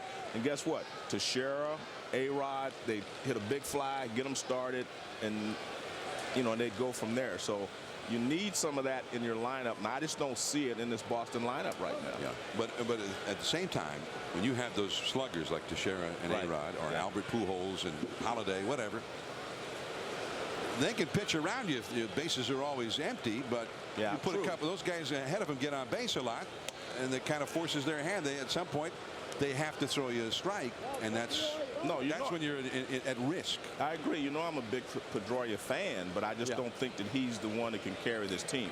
He can get on base, like you're saying, for those guys, and he can drive in the runs for you if you get him in scoring position. But see, when A-Rod steps in the batter's box, he's in scoring position. Teixeira, those kind of guys, they can carry you. And the curveball to Victor Martinez. 1 ball, 1 strike, runner at second. And Victor Martinez, this was why the Red Sox went so aggressively after him. A proven RBI man, an outstanding hitter, and really I think the plum acquisition before the trading deadline among teams looking for hitting. Right. The Phillies got Cliff Lee, a great acquisition. And the changeup way off the outside. If you look at Victor Martinez, I mean, Jason Bay had a great start. Remember, he's leading the league in RBIs and so forth. Victor Martinez has 73 RBIs. Jason Bay only has 75. So you see, he was doing well, throughout the years also. So I'm just a big Victor Martinez fan as well.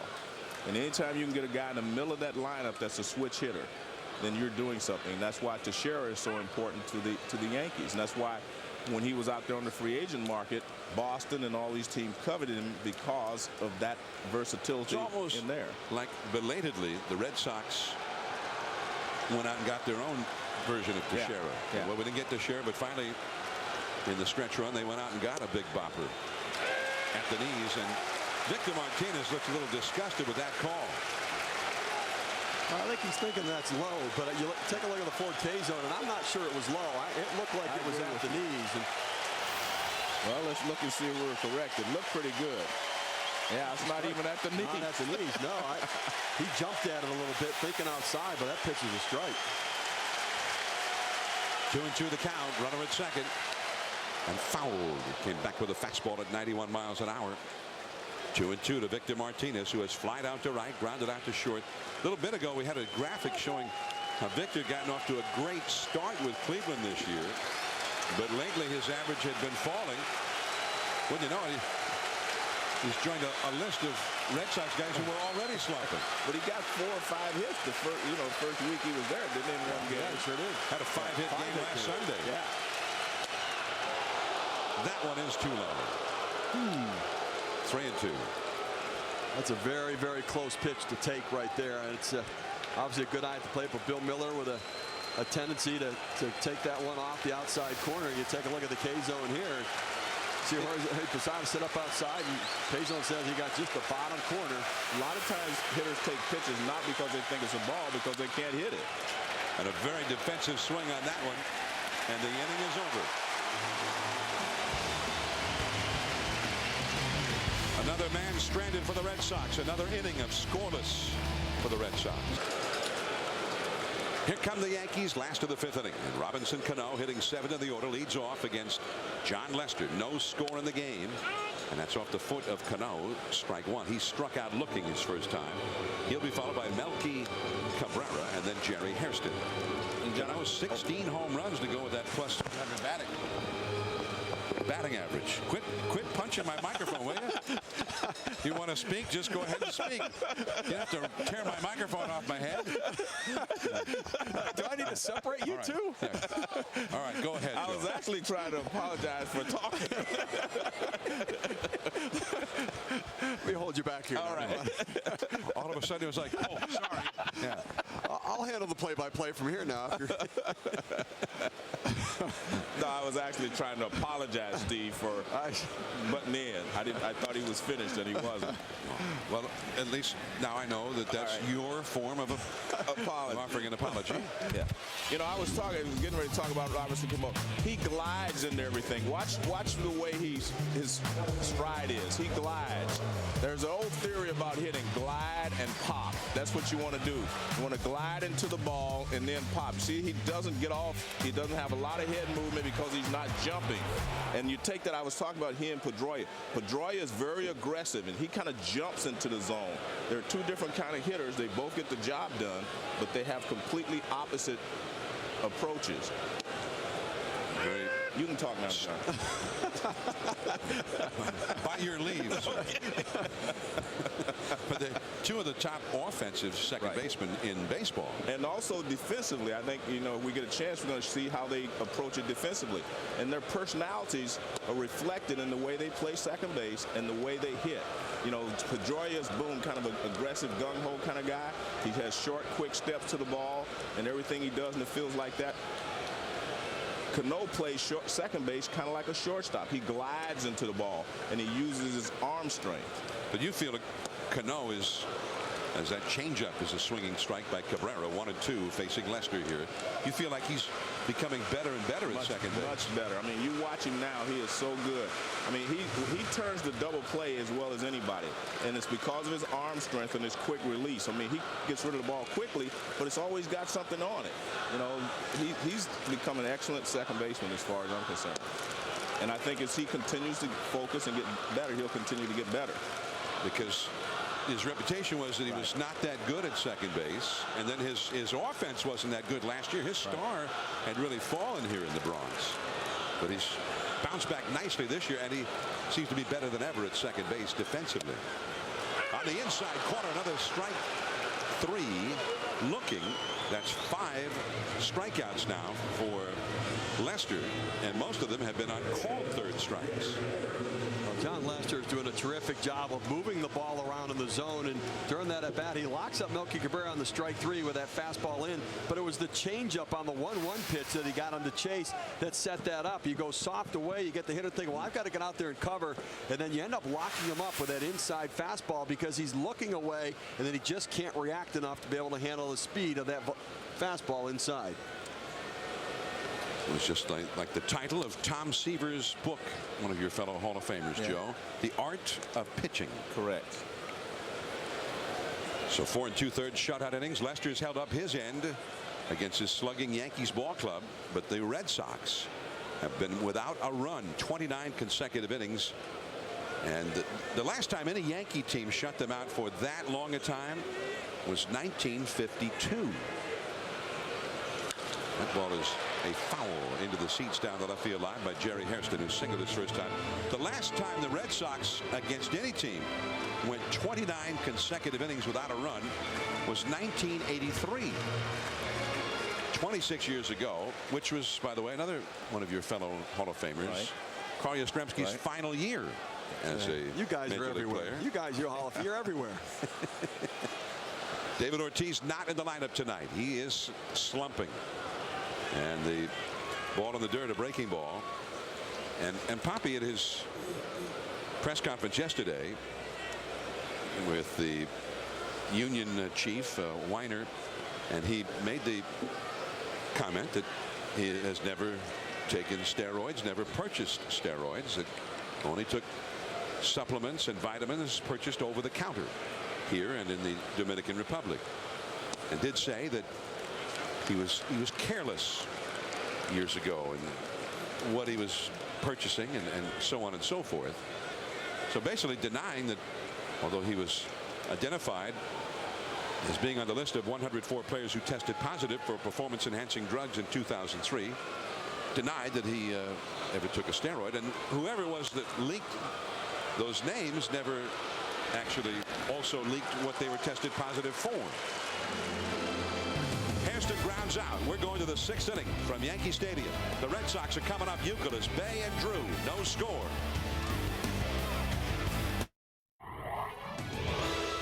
ESPN Sunday Night Baseball, presented by Taco Bell, brought to you by State Farm. To us, nothing's more important than being there. And Autotrader.com. Compare new and used cars in your area, plus review photos and features side by side to find the car you want at the price you want at Autotrader.com. Curveball for ball one to Kevin Youkilis, the cleanup hitter for the Boston Red Sox. 0-0 score, 6th inning. Andy Pettitte curves him again. That is a strike. Well, he missed with the first one, so tried it again and got the strike. So 1 ball and 1 strike. Youkilis 20 home runs for the year, but tonight he has struck out and lined out to the first baseman. And he asks for time. He's got a very unique approach there at the plate, Joe. The hands are actually spread apart. He's got a bat wrapped around over the top of his head and then brings the hand together at the last moment. Well, what that does, John, it keeps him from getting tight, squeezing the bat too tight too early. And a foul back out of play. 1-2. You see a lot of guys stand there and they're holding the bat and they just start to grip it and they grip it, and by the time the ball comes, they're tied up. See, now he slides it down and it keeps him from gripping the bat tightly too early, and before he swings. Struck him out. The low slider. And Youkilis is 0 for 3. Take a look at the 4K zone, and one thing Andy Pettitte has done is changing the hitter's eye level. You go up in the zone, and then you go down in the zone.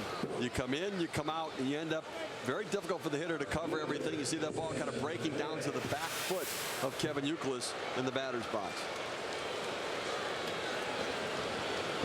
So it goes for Youkilis and the Red Sox here at the time as a breaking ball is fouled into the batter's box. Jason Bay is lined out to right and singled to center. He is 1 for 2. Joe, we're in the 6th inning, and Andy Pettitte is making a living out of first pitch breaking ball. I mean, this entire night, at some point, someone's got to look for it, I would think, and just make an adjustment, don't they? On the inside corner, strike 2. What's the old saying?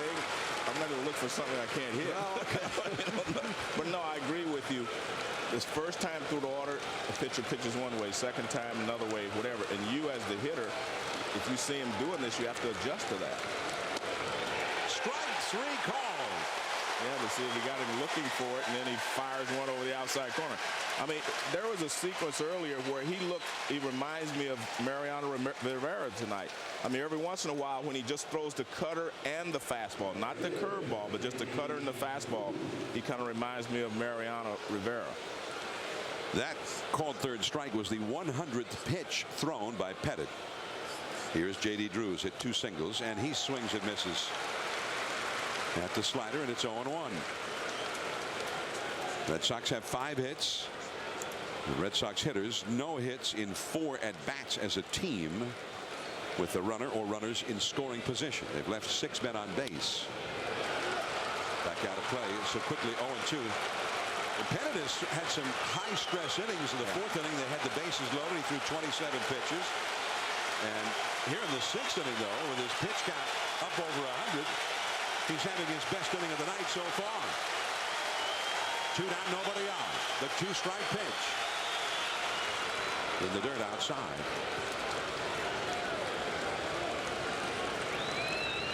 A ball and 2 strikes to J.D. Drew. Mike Lowell on deck would be next. It's been since 1974 that the Red Sox have not been shut out for 30 consecutive innings. Center field, medium deep. Cabrera on the track. Every mistake doesn't go out the ballpark, especially in this big ballpark in center field. That was a mistake. 35 years since they were shut out for 30 straight innings. It was September 21st of last year. Yankee Stadium on its original ground hosting its final game. And the winning pitcher for the Yankees that night, fittingly enough, who had won so many big games and big games in October for the Yankees, Andy Pettitte. Mariano Rivera at the final out, retiring Baltimore's Brian Roberts. And that was the end of the original Yankee Stadium on its original ground. It had been a different ballpark and then remodeled back in the mid-70s. And that was part of our coverage here in 20 years of covering Major League Baseball on ESPN as September 2008. Stay tuned. We will also announce the first baseman as voted by fans on ESPN.com for our 20th anniversary All-Star team. Derek Jeter, with a 2-0 count, has singled tonight and struck out against John Lester. Lester with 5 strikeouts. And he's off the outside. John Jeter has a very unusual track record against Lester. He came in 7 for 20 in his career, but with 6 strikeouts. Now he's 8 for 22 with 7 strikeouts, which is unusual for a guy like Jeter. Has a hard time making contact against him, except when he does, it's always for a hit. Exactly. That's weird. That's a weird combination there. Usually when you strike out a lot against a hitter, you do not make good contact against a pitcher. You do not make a lot of solid contact, but he does. But again, most of the time he stays back through the middle and right center, and that's why he's so good. And when he pulls it, he's out. Nick Green throws him out. And that's a big out with power coming up. Johnny Damon is next, then Mark Teixeira, then A-Rod. And that would have been a big play for Jeter to get on base in a 0-0 game with those big hitters coming up. Time for our Lowe's home team advantage. And the Yankees are 37-17 in their new home.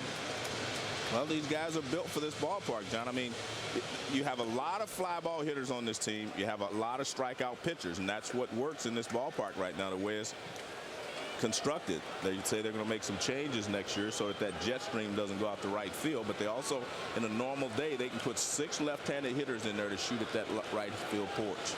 And that is a Yankee tradition of long standing. Yeah. As Johnny Damon takes ball 1 from John Lester, who has not allowed a base runner since Mark Teixeira singled back in the 4th inning. The dimensions are roughly the same, although they say it actually is a little bit shallower in right center than across the street at the now closed Yankee Stadium. 314 down the right field line, 318 down the left field line. You know, you mentioned to me how big this ballpark looks compared to the other one. And it is. It's twice as big as the other one, but like you said, the capacity is less. This is a 50,000 seat stadium now. You could get about, what, 56,000 into the Yankee Stadium across the street. And in the original Yankee Stadium, you could get well over 60,000. And they had crowds that were listed as better than 70,000 on occasion at the old Yankee Stadium. Yeah, remember you were talking about how it used to shake over there when we used to do the games there. This one probably doesn't shake. It trembled on those big home runs in the 2001 World Series on consecutive nights when Tino Martinez one night and Scott Brosius the next night. That was fabulous. Hit wasn't it? Almost miraculous 2-run homers in the bottom of the 9th with a 2-run deficit. And I thought we were having an earthquake in each night. Well, you'd know by now if the new stadium would quake, because they've had 169 home runs hit here in 55 games. Last year, 160 home runs, and 160 in the 81 home dates. So the ball is sailing out of here. And yet, Friday night, it was a scoreless game until A-Rod's homer in the 15th inning. And then yesterday, the Red Sox were shut out again by the Yankees, and the Yankees only had one run up until the 6th inning. Jeter ultimately hit a 2-run homer that likely would not have been a home run in the old Yankee Stadium. He hit right down the right field line. But not because there was a jet stream necessarily, or because it's shallower, but the wall isn't quite as tall out there as Damon is called out on strikes, and that is the 5th time that a Yankee hitter has been called out on strikes out of 6 strikeouts for Lester. Well, what he does, he paints the outside edge with that fastball, and that's how he's getting the strikes called. He's painting the edge, the inside edge a couple of times to right-handers, and right out there on the outside edge. Look at the target. Well, maybe that's a little bit off the edge, but it's right out there where you can get that call. Here is Mark Teixeira. And that cutter 0-1. Now, you talk about the Yankees being a fly ball hitting team and how balls have been flying out of this ballpark.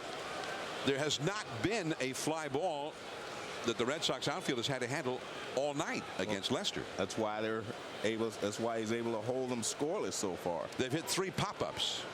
That's the closest they've come. You see, change of speeds. That's what I was talking about with Teixeira, though. He stays on his backside, and even on a curveball, that becomes an uppercut swing. I mean, look, if his timing's perfect, he's going to hit it. But that's one of the reasons he has trouble in the early part of the season in April, because he's struggling, and his timing's not perfect yet, and he struggles at the beginning of the season. But a big uppercut there because he stays on his backside so long. 0-2. The fastball is up and in. Well, let's take a look at this last at bat, and watch, he'll stay back here. His body stays on his, see, his weight is still back there, and that's why. See that uppercut? And that's what he does. But he's also so strong in his upper body that he can hit the ball out of the ballpark. Well, that last at bat in the 4th, he hit a single. The last time the Yankees put a man on base against Lester.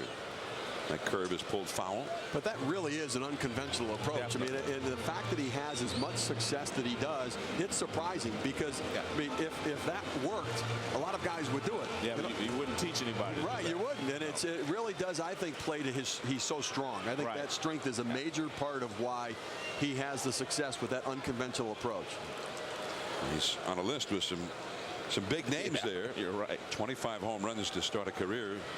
He's done that 7 times in a row, and he is down on strikes. 7 strikeouts for Lester. 9 in a row retired. On to the 7th. Still nothing to nothing. Mike Lowell leads off for the Red Sox. 7th inning against Andy Pettit. Change up high and outside for ball 1. Lowell has walked twice. The only walks allowed by Pettit. He'll be followed by Jason Varitek and then Nick Green.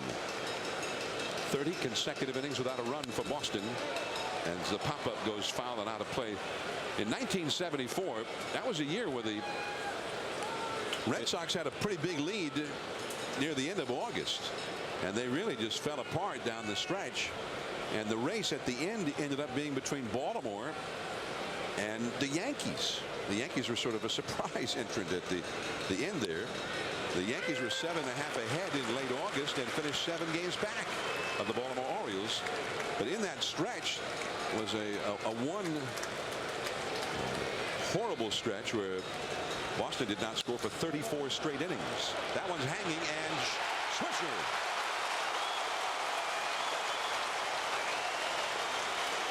One away. Well, this was a line drive, and it looked like it might sink, and maybe Swisher was preparing to dive for it, and it stayed up, so he just tumbled anyway. And I don't mind that, because sometimes it's easier to tumble and stop your body than it is to try to stop quickly. You may strain a muscle or something, but see, the ball just stayed up there, so he just, makes a tumble. He probably had a little gymnastics in his high school days or something. But you look at that with a shallow wall in right field. That's taking away a base hit. That another ballpark with a different dimensions where the outfielder plays a little bit deeper. You see that W.B. Mason sign that right out here. This is where I think the depth is different now than it was back in the old Yankee Stadium, where I think that the angle of that right center field gap is different. I think it had a different angle. It went a little bit deeper out through that gap than this does here. And that's why you've seen so many home run balls go out to right field. Jason Varitek with a swing and a miss at that Pettit curveball. Varitek is struck out with 2 men on to end the second and lined out to left with the bases loaded to end the fourth. You see that right center field area, and I think they've measured it, and it is 8 or 10 feet shallower than it was at the old ballpark. Out number 2 as Jerry Hairston throws out Varitek. Now, Pettit had thrown 104 pitches coming into this inning, and the Yankee bullpen has been busy all this while. A little while ago, it was Brian Bruni.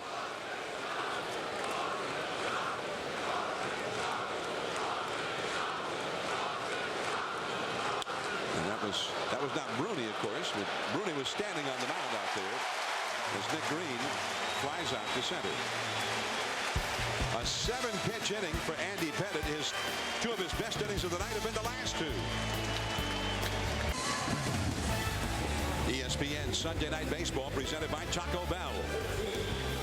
Yankee Stadium in New York. The Yankees trying to make it a clean 4-game sweep of the Red Sox. It is 0-0 as we go to the last of the 7th inning. Now all week long, viewers have been helping us celebrate our 20th season of Major League Baseball on ESPN at the MLB page at ESPN.com, voting for the first baseman of our 20th year All-Star team. Albert Pujols, Frank Thomas, and Mark McGwire were the nominees, and according to the votes of the fans, Albert Pujols in a landslide was the winner. 78% of the vote.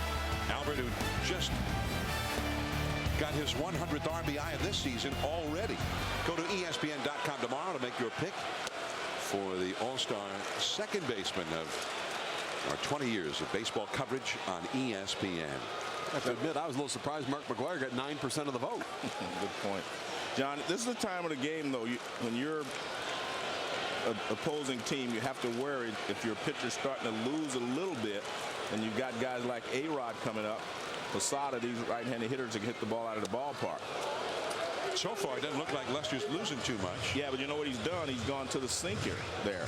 He's not throwing that riding fastball. That's the sinking fastball there. Excellent choice for pitches, of course, in this situation. He's thrown 94 pitches for the night. Alex Rodriguez has grounded out to third and also bounced one that was handled by the catcher who threw him out. That ball is hit deep. That ball is way back there, and goodbye.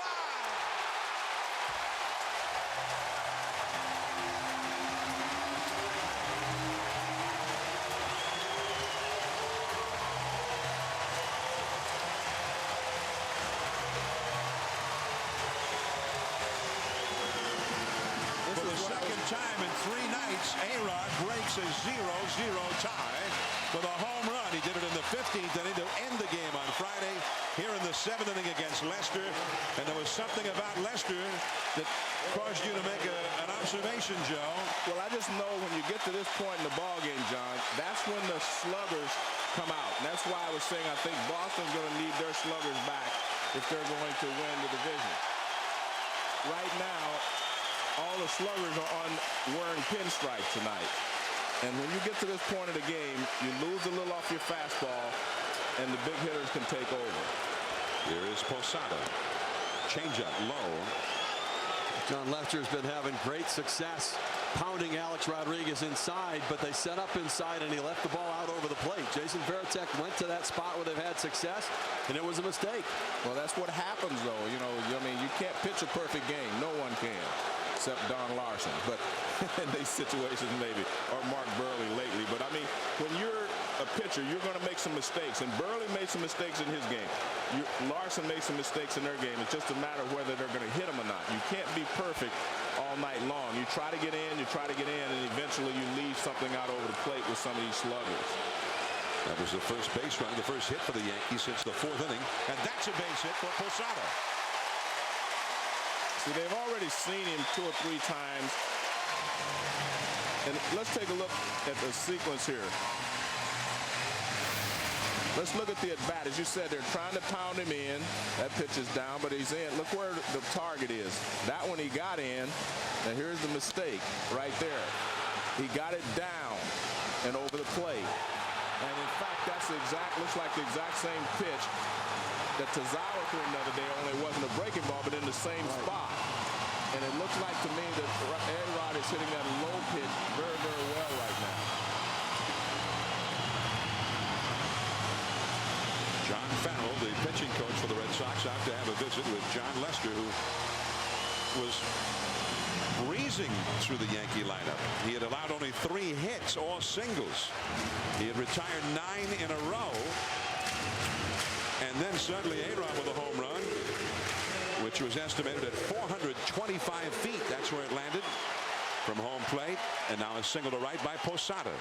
The first inning in the game in which the Red Sox young ace left-hander has given up more than 1 hit.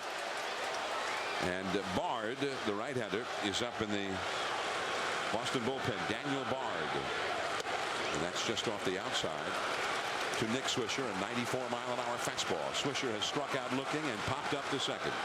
The Yankees had not even hit a fly ball in this game. The only balls that had reached the outfield were 3 singles. That was a big fly, a truly big fly.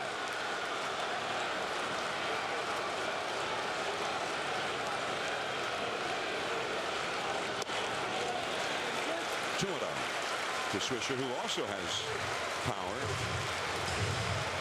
Swisher with 18 home runs this year. Alex Rodriguez, by the way, that home run was the 574th of his career, and that moves him ahead of one of the all-time greats, the Hall of Famer Harmon Killebrew. And A-Rod is now in 9th place all-time on the list of home run sluggers. Killebrew had 573 in his remarkable big league career.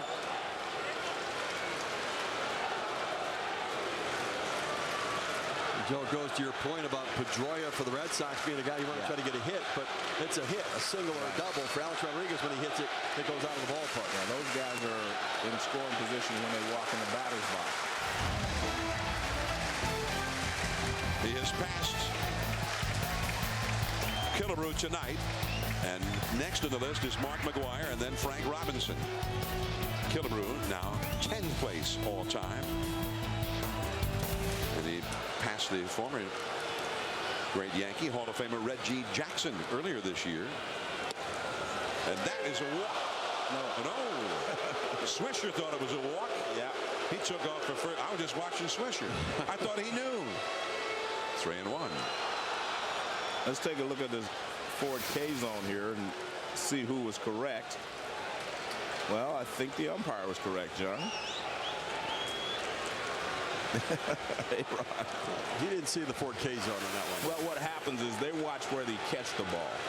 When you're standing on the side, you look at where the ball is being caught, and he caught it low, but when it crosses the front of the plate, it's above the knees.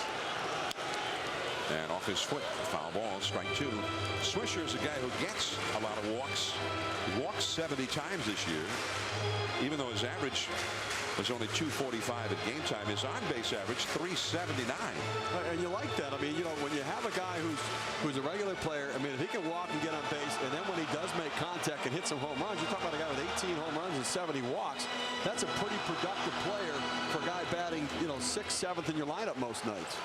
Well, Joe Girardi really likes him, and he likes what he does for his ball club, especially down at the bottom of the order. You can hit the ball out of the ballpark or get on base. He does both. That's hit softly to third. Youkilis throws him out with Posada moving over to second. And that is the first out of the inning. The Yankees have a runner in scoring position. The scheduled NASCAR race at Watkins Glen was postponed due to rain today. So now tomorrow at noon, ESPN will have the coverage. Kyle Busch, the defending race champion, will look to score another win and get back into the chase picture. The NASCAR Sprint Cup Series at Watkins Glen. Coverage at noon Eastern on ESPN tomorrow. John, I go back to something you were talking about, passing Reggie Jackson recently, and as only Reggie can state it. Reggie said to me at the Hall of Fame, he said, Joe, after 150 years, I was 6th or 7th. He said in the last 15 months, I dropped to 10th. That's toward the middle. Pedroia gets to it from his knees, up to his feet, and he throws out Cano as Posada goes to third. And that saved a run, and he showed some range, and he also showed that great balance getting back to his feet to get his man. Well, what he did so nicely there, John, is he stayed low. So if he had to, he could dive and knock the ball down.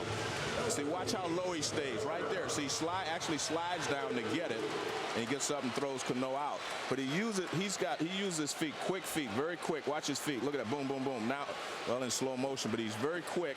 Uses his feet, gets over in front of to the side. Now he gets up and throws him out. And if that play was the same play for Cano, you would have seen him glide over, so to speak, grab it, and use the strength of his arm to throw the runner out. And you really see their personalities both in the way they hit and they field for both Pedroia and Cano. Correct. Melky Cabrera, the hitter, and a curveball off the outside for ball one.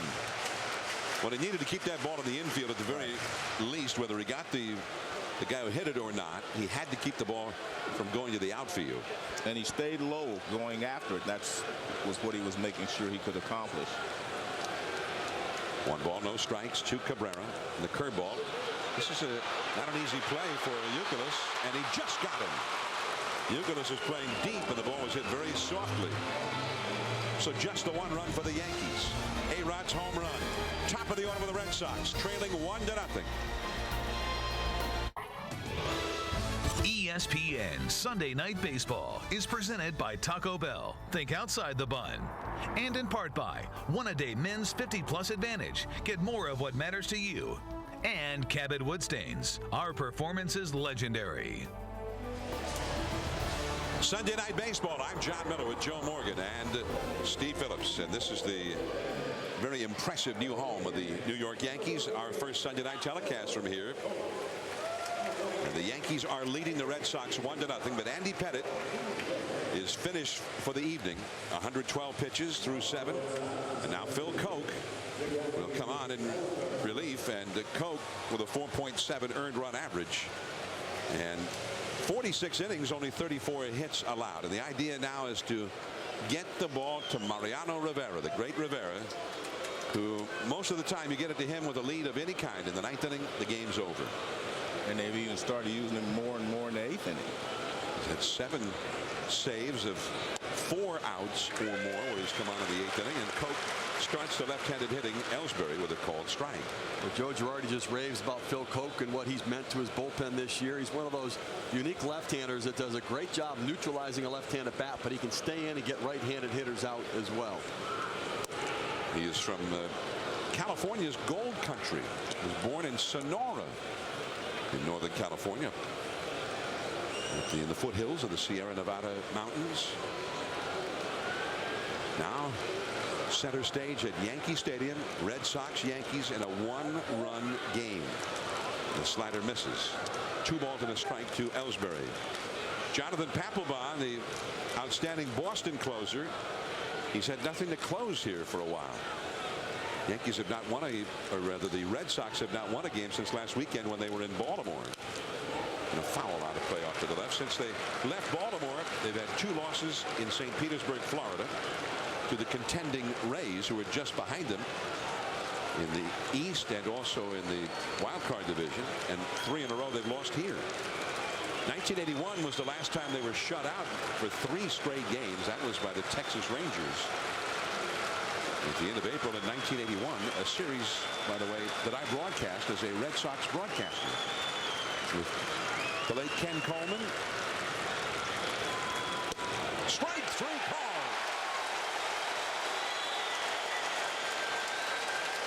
A big man to keep off the bases in a 1-run game. Down to the studio, Steve Berthiaume with the Sports Center right now.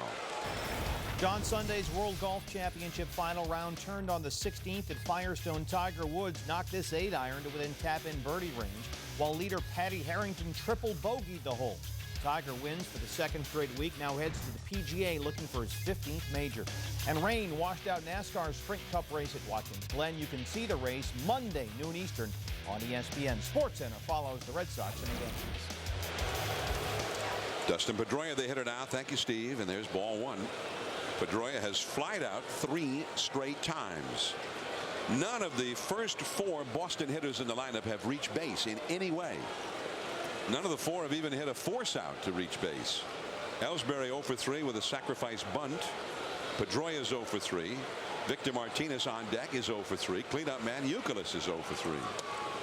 And they change up off the outside, which is what Ellsbury thought that pitch called strike 3 was to him. Well, we talked early in the game. Bill Miller, the home plate umpire, is a guy who tends to expand the outside part of the plate. That's a big strikeout, though, because Ellsbury getting on, a guy with 50 stolen bases this year, you can manufacture a run. If you're not driving the ball, you're not hitting home runs, the next best thing is get your leadoff man on who can steal. And that's what that call did, is it allowed that at bat to end and not extend it to give Ellsbury a chance to get on base. And John, I was talking about the difference between Cano and Pedroia. Watch how Pedroia, so he jumps into the ball. And that's a base hit into left center. He takes the big turn at first, and Cabrera hurries the ball back in. And Cano was ready to relay it back to first, but saw that Pedroia had scurried back to the bag. Now watch Pedroia, how he jumps into the ball, and we'll see Cano again in this game, I'm sure. Now watch how he jumps into it. See, look at all the movement there and how hard he swings. A lot different from Cano, but they both get the job done. I mean, he keeps his head on the ball, eyes right there, but he's very aggressive, and he jumps. I mean, he actually jumps into the ball. Not a lot of grace in his swing. No. A lot of grace in Cano. He glides into the ball, but hey, they both get the job done. A lot of effort at exhibiting brute force. Exactly. So he's aboard. He's the possible tying run. Here is Victor Martinez, 0 for 3 in the game. And a foul. 0-1 the count to Victor Martinez with Youkilis on deck. These are the big guys for the Red Sox, with Big Papi not in the lineup tonight. Ortiz, who has been struggling mightily, who's been in the center of the storm after his name and his former teammate Manny Ramirez's name were leaked to the media on the list of 104 players who tested positive for performance-enhancing drugs 6 years ago. He's been answering questions nightly about that before games, and the Boston clubhouse had the press conference here yesterday, and he allowed us how it has been weighing on him. But this has been the season of his discontent long before his name was ever leaked out there, attached to the performance-enhancing drug tests from 6 years ago. But Terry Francona said he could see that it was weighing on him, and he just looks tired. Since his name was released in that report, hitting 171, and that's gotten worse as time has gone on. The changeup from Koch is up and away. 1-2 to Martinez. And I'm a little bit surprised that Joe Girardi doesn't have Rivera up in this situation. I mean, you've got a 1-0 game, and to sweep the Boston Red Sox, I mean, this is one of those days that if you get in trouble in the 8th inning, you may want to bring Rivera in for that 4-out. Now, he's up and stretching a little bit, but has not thrown yet. And I think it's going to be difficult to get ready quickly enough to handle the situation if they need him. And that slider on the hands pulled foul by Victor Martinez. 1 ball, 2 strikes. Well, he may not want to get him up right now, Steve, because yesterday he got him up. He was going to pitch the 9th inning, and the Yankees scored 3 more runs, you know, to put it out of a save situation, and he sat back down. So he threw a lot yesterday, and maybe that's why he doesn't want to use him in this 4-out save or 5-out save today, because he was ready to come in, and all of a sudden Derek Jeter hit a home run to cap off the inning. Dangerous and powerful Victor Martinez. A ball and 2 strikes. That ball is hit well. That ball is way back there. It's on its way, and adios. A two-run homer for Martinez. And that bolt of lightning is what the Red Sox have been lacking for several days. For the first time since Thursday night, they have scored a run, and now they lead the Yankees 2-1.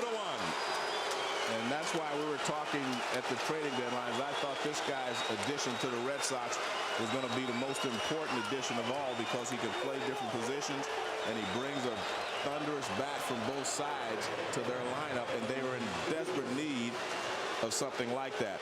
Well, this pitch ends up hanging right in the middle of the plate. Starts with a sinker down, and that's what he was trying to do, get the ground ball. You're trying to get the ground ball. He hits the ground ball. That change up there was just really bad. He's going to come back right there. I mean, look at that, right almost in the middle, belt high.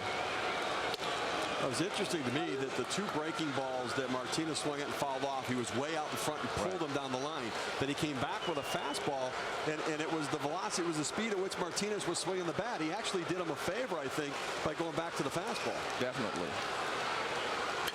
2-1 Boston, and here is Kevin Youkilis. Rips one into left field. That is a base hit.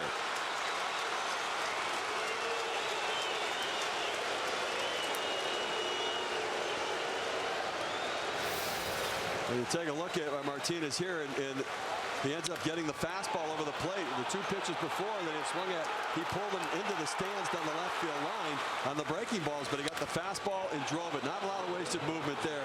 Tell you what, power from both sides of the plate. He can hit for average, and I agree. Earlier we talked about he is going to be a leader on this team. He really wants to contribute, and Big Papi appreciates it.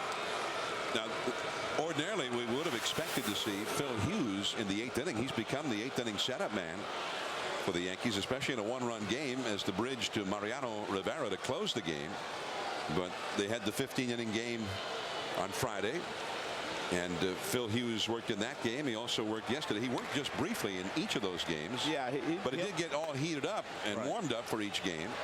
Chad Godin, just acquired from the San Diego Padres, is now up in the Yankee bullpen, just placed on the roster today after his acquisition. Well, Hughes pitched 1/3 of an inning in relief of Sabathia yesterday in the 8th inning. But I'm also, like Steve, what would it mean to sweep the Red Sox? So you have to break out all stops, that's so much all hands on deck kind of thing. And maybe use Phil Hughes for 1/3 of an out again, and then let Mariano Rivera get a 4-out save.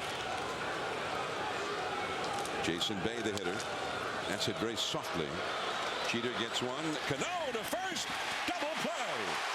And that's that quick release that he has at second base with something on it. Mazeroski-like. Yeah, but with a stronger arm. But Victor Martinez has launched one, and the Boston Red Sox are leading 2-1.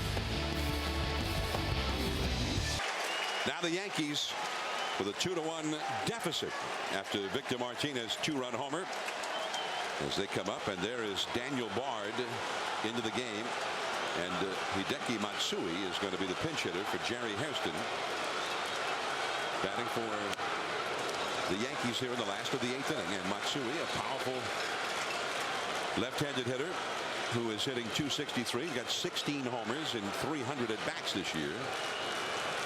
Bard, the young right-hander, and he has got a great arm. 24 years old, from Houston, Texas. Blew that one by at 98 miles an hour. I don't know if Matsui can catch up with this fastball. He's going to have to turn it up 2 notches, not 1. Not up in the zone like that. He's not going to. That's the one thing you want to do. See the spot right here? Watch that right there where the velocity pops up, because this kid can light up the radar gun. But again, Joe Girardi did not use Phil Hughes in the 8th inning. Hughes had worked 2 straight days, but had not worked a lot. He threw 4 pitches here yesterday in the 8th inning. Struck out the only man he faced in relief of Sabathia, and then he threw 5 pitches and got the only man he faced in relief of Burnett in Friday night's ball game. As the left-hander Okajima, the right-hander Papelbon up in the Boston bullpen. But nonetheless, after working for 2 straight days, Hughes not used tonight by Joe Girardi, and there's a called strike. You know how they had with Jabba Chamberlain when he first came up from the minor leagues as a relief pitcher? They had the Jabba rules, and I'm wondering maybe they have Phil Hughes rules as well. He's not a very old guy either. Maybe they don't want him to work 3 days in a row because that was his spot. And the fastball is up and away at 98 miles an hour. 3-2. Hughes with his head in his hands out there in the bullpen, so he's out there. I don't know if he's got his head in his hands. I can't believe he didn't put me in there. He's got that look on his face a little bit there. Believe it. Right to the second baseman, Pedroia, down to his right knee to get it. And Matsui is out number 1. Major League Baseball congratulates the Los Angeles Urban Youth Academy junior and senior boys, 2 different teams, the junior and senior boys, on winning the championships of the 2009 RBI World Series presented by KPMG. And we add our congratulations to the Los Angeles Urban Youth Academy junior and senior boys, both victorious at the RBI World Series. Here's Derek Jeter. The Yankees trailing 2-1 in the 8th inning after being shut out for 31 consecutive innings by Yankee pitching. It was Victor Martinez, the man they acquired just before the trading deadline, in really a blockbuster trade, and I think one that caught a lot of people by surprise. And it was Victor Martinez, 2-run homer that has put the Red Sox ahead, and he did it against his new arch rival, the Yankees. Check swing, and that ball inadvertently ends up a fair ball, and Bard retires Jeter. He didn't mean to swing. A little bit of an excuse me as he checks his swing, and this kind of velocity, you've got to get yourself going a little bit, and if you move out of the way, you don't have that ability to check your swing and look out and control where the bat is. And Derek Jeter says, ow, this thing's getting in on my hands right here. It's going to take a bite out of me. And yeah, he said ouch right there. And Joe, with this kind of velocity, what do you do as a hitter? I mean, do you speed yourself up? Well, you don't think about that. You want the bat, you want to swing quicker, not harder. Quicker, not harder. Johnny Damon, 2 down and nobody on. Bard pitched in the 15-inning game here on Thursday night. He got the last 2 outs of the 9th inning. Threw 18 pitches in that game. He's only given up 1 home run this year, but that was on Tuesday night in St. Petersburg, Florida. That ball is crushed. Way back. It's gone. And now he's given up another one.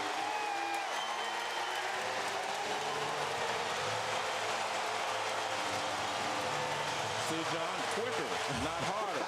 Oh, that's what you meant. Yeah, well, you get the head of the bat out there quicker by using your hands more than using your body.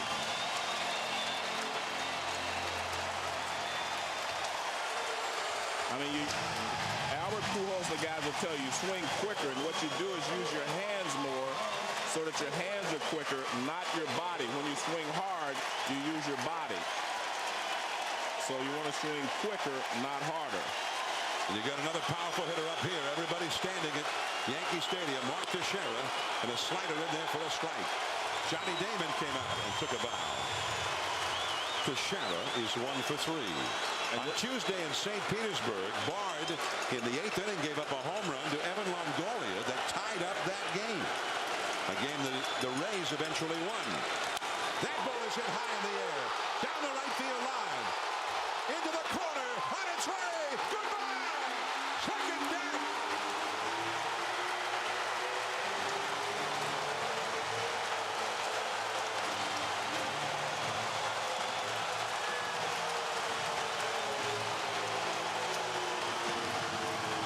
Well, the one thing to remember, once the guy gets touched up on his best pitch fastball, he goes to his breaking ball. Now, we talked about these guys hitting a lot of fly balls. Well, watch Teixeira. He stays on his backside, and this is a breaking ball, and he just swings with his arms and his upper body and hits it halfway up in the second deck.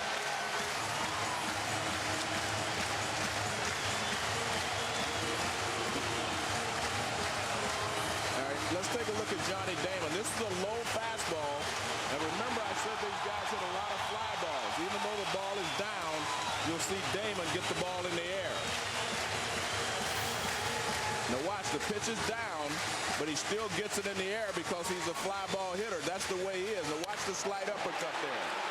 I mean, that's what these Yankee hitters are. They're fly ball hitters, and this ball club suits them perfectly. See, that's a fly ball in the right center field. It goes over the wall. Now watch him stay on his backside. See how he drops his back shoulder, and he gets underneath it. Ball one to Alex Rodriguez. It was A-Rod who homered leading off the 7th against Lester for the first run of the game. Now he comes up after consecutive home runs by Damon and Teixeira within a span of 3 pitches by Daniel Bard.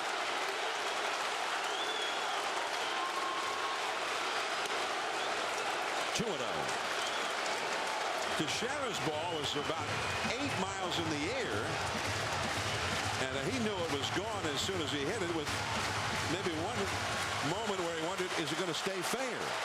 But it was plenty fair and way up into the second deck. His 29th home run this year. And that was also the 100th home run the Yankees have hit in their new ballpark this year. Now, they are new teammates. This is their first year they've played together, and yet already 6 times. Wow. Damon, who has 21 homers, and Teixeira with 29 have gone back-to-back and cheek to cheek, as the Yankee broadcaster John Sterling likes to say. Yeah, but that's a Yankee record. What about Mantle and Maris?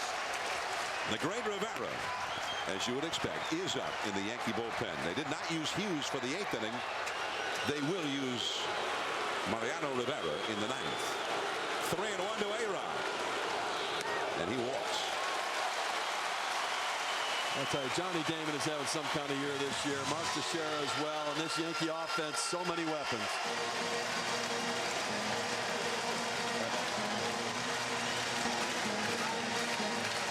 Hideki Okajima is going to be summoned into the game by manager Terry Francona. Damon and Teixeira both going yard. 3-2 Yankees. We'll be back. Mark Teixeira with a majestic home run. A Ruthian clout. Yeah. Here at the new Yankee Stadium. Well, John, watch. He stays on his backside, like I told you. But watch that back shoulder, how it goes underneath. And this is why he hits so many fly balls. Look where that back shoulder is. Everything uppercut. I mean, that's why he hits so many fly balls. That's why he hits the ball out of the ballpark. He stays on his backside, and he's going to get more balls in the air than anyone because of it on certain pitches. He can hit any pitch in the air because he's on his back foot, and there's that arc in his swing is on an upward plane. Jorge Posada is the hitter, and there is Hideki Okajima in from the Boston bullpen. That one disappeared, and it's 0-1. Okajima ordinarily comes in when the Red Sox are leading by 1, 2, 3 runs late in the game, as Damon and Teixeira compare home run notes. It was Damon into right center, and then Teixeira launched one, his soaring blast into the second deck. The Red Sox had the lead just for a few minutes. And that fastball is in there for a strike. Now Marty Aronoff says they had the lead for 10 minutes. Was it that long? Fleeting glory for Victor Martinez. Yeah. Well, it looked like it was fleeting glory for A-Rod also for a moment there. A-Rod homered in the 7th, and the Yankees had the first lead of the game, 1-0. And that lead lasted just a few minutes until Victor Martinez' 2-run homer in the 8th. And that lead lasted for 10 minutes until Teixeira followed Damon's homer to put the Yankees ahead. And that's down the right field line into the corner. Extra bases for Posada. Drew gets it back in. A-Rod stops at third. A stand-up double for Posada, and the hits just keep on coming for the Yankees. Well, I was watching Alex run there. He definitely is not running well. I mean, he normally would have been able to score, you know, the healthy Rodriguez maybe, or give it a chance to score on that play. But from first base, I was watching him,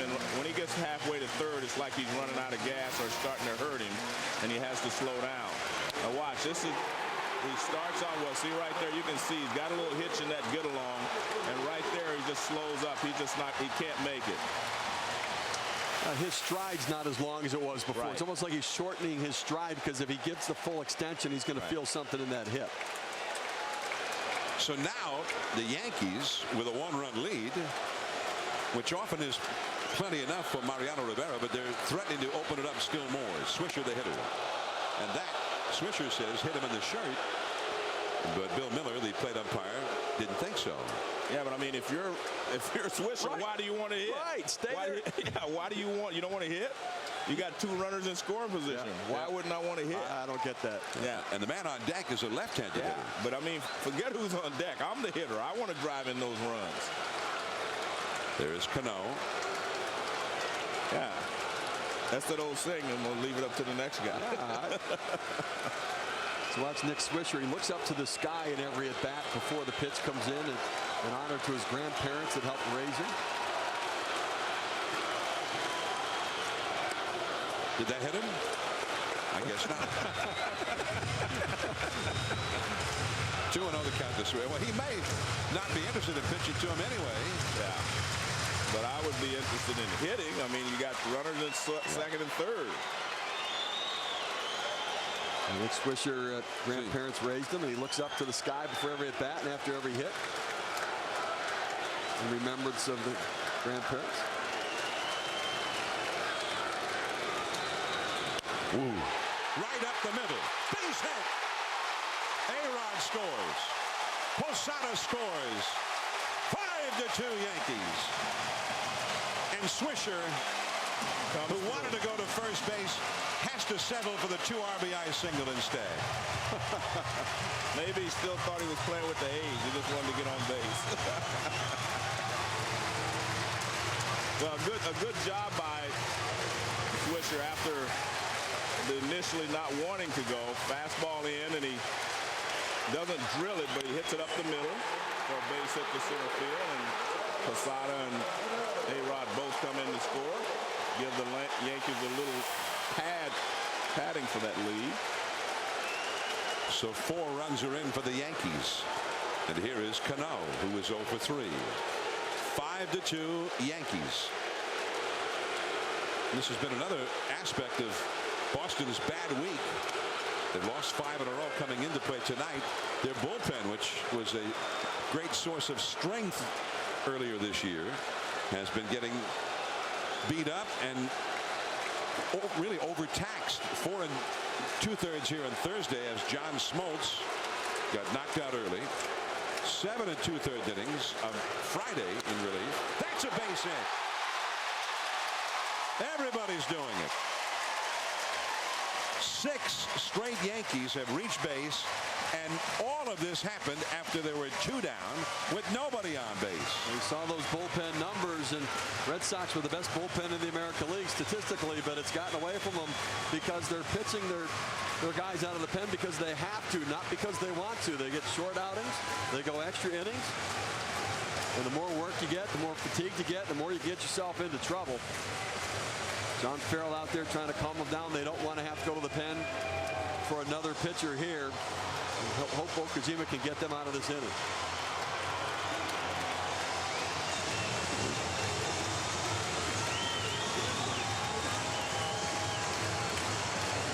Fernando Cabrera, you saw, the right-hander there. This is Sunday Night Baseball on ESPN. We're at Yankee Stadium in New York, the 4th game of a series, and the Red Sox, in a 0-0 tie, finally scored a run, their first run since the 9th inning on Thursday night when Victor Martinez hit a 2-run homer. That was 1 inning after A-Rod had homered for the first run of the game, and it put the Yankees ahead. We have a seesaw battle going here. A night that it belonged to the pitchers.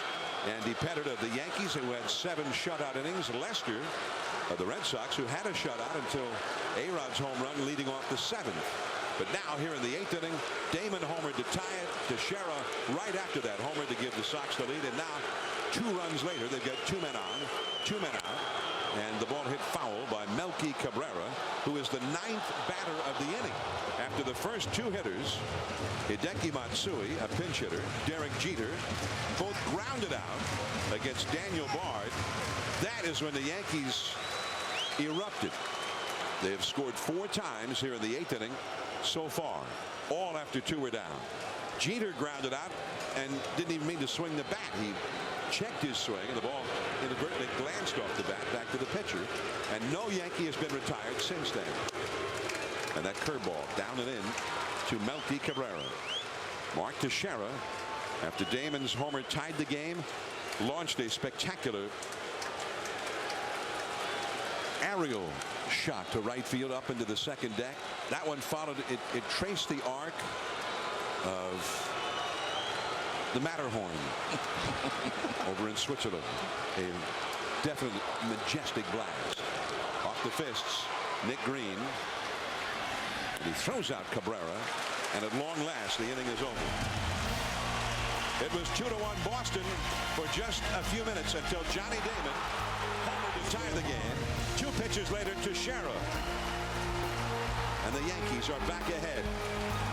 Home run derby in the Bronx. On to the 9th inning, the great Rivera coming in. Presented by Toyota. MLB.TV, the ultimate baseball experience, featuring 100 out-of-market games per week live on your computer. For more details, visit MLB.TV, where baseball is always on. ESPN Sunday Night Baseball, our 20th season. And for the Boston Red Sox, hard times in the Bronx. And they are 3 outs away and having to face Mariano Rivera, no less, from falling still further behind the Yankees in the American League's Eastern Division. The Yankees began the day with a 5.5 game lead over Boston as it was. So here is Rivera.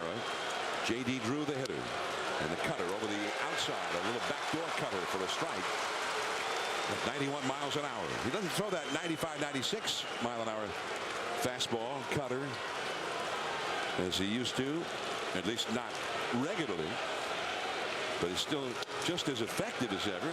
Rivera has had a remarkable season, a 1.91 ERA and 31 saves, 47 innings pitched, 36 hits allowed, and he's had 52 strikeouts and walked only 6 as Ramiro Pena is taken over at third base. And that's a base hit to right field, the 3rd hit of the night for J.D. Drew. Well, the key to Mariano Rivera is not the velocity, but it's the movement and the control. He has such great control that he's almost unhittable.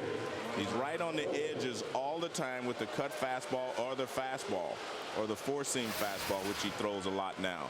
Let's see where this pitch is. That one gets more of the plate than normal, but he is normally right in on the edges of the plate.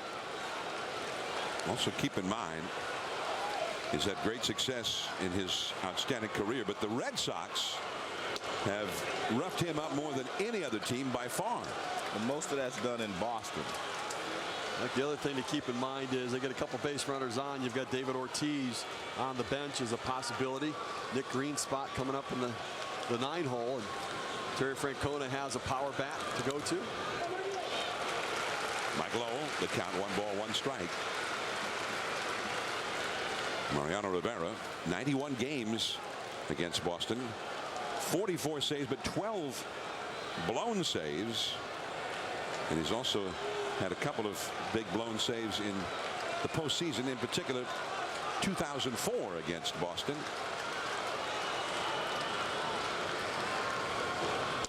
And that's what happened to that wide strike zone. That's that cut fastball right off the corner of the plate right there. It did not get the call, and that really can change it at bat. That goes from a 1-2 count to a 1-2 count in a significant advantage for Rivera. So now 2 balls and 1 strike to Lowell. He's walked twice and flied out to right.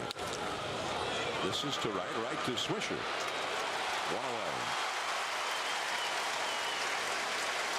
Let's talk about David Ortiz, still on the Red Sox bench, hitting .333 in his career against Rivera with a home run. So he's had some success against that cutter in. But no helmet, no bat for Big Papi, who's only had 1 hit in his last 24 at-bats Only 1 for 14 in the first 3 games of this series. Well, I'm wondering if this is a mental day for Ortiz, because you would think that he would be swinging the bat. Although Nick Green has had 2 base hits in the ball game. What did Terry Francona call that last year? And again, they called it his mental health day. Mental health day, yeah. Strike 1 to Varitek. Now he's over grabbing a helmet. His mental health day is over. Well, if they get another man on base, the next hitter would be the possible tying run. Nick Green is out on deck. Just off the outside. 1 ball and 1 strike. Rivera with 31 saves this year, as we mentioned, but 32 opportunities. He only had 1 blown save this year. As Green will go back to the dugout, and David Ortiz has come out on deck. The crowd hasn't quite recognized that he's on deck yet, because when they do, they'll let him hear it.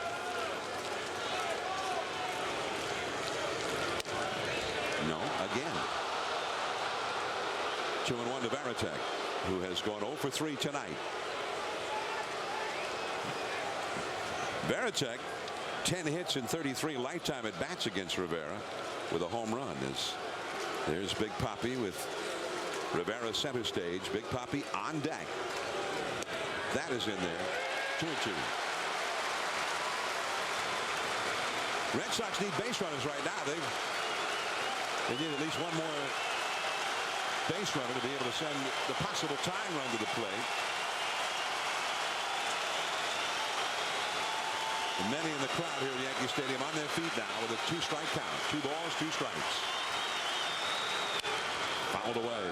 Varitek hanging tough. Yeah, they're setting him up for that cutter in on his hands. They keep going. The last 2 pitches have been the cutter away. The first one just barely off the plate. The last one Varitek fights off. But this is where Rivera then says, all right, even at Yankee Stadium, we've got a 3-run gap here. This is where he runs that cutter in on the hands. He gets a swing and a miss with a broken bat.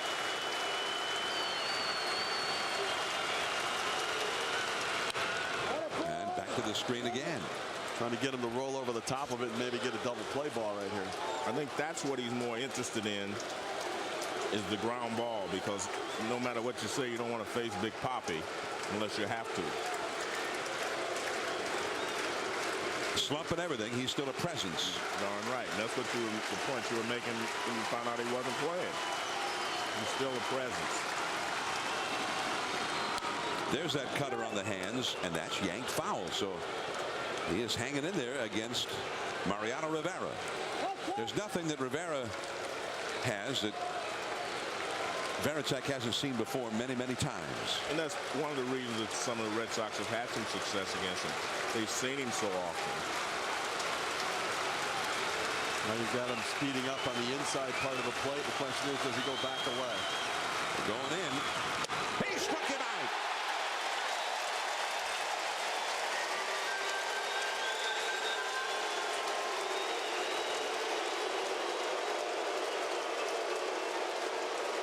And a big boo for Big Papi as he heads to the plate.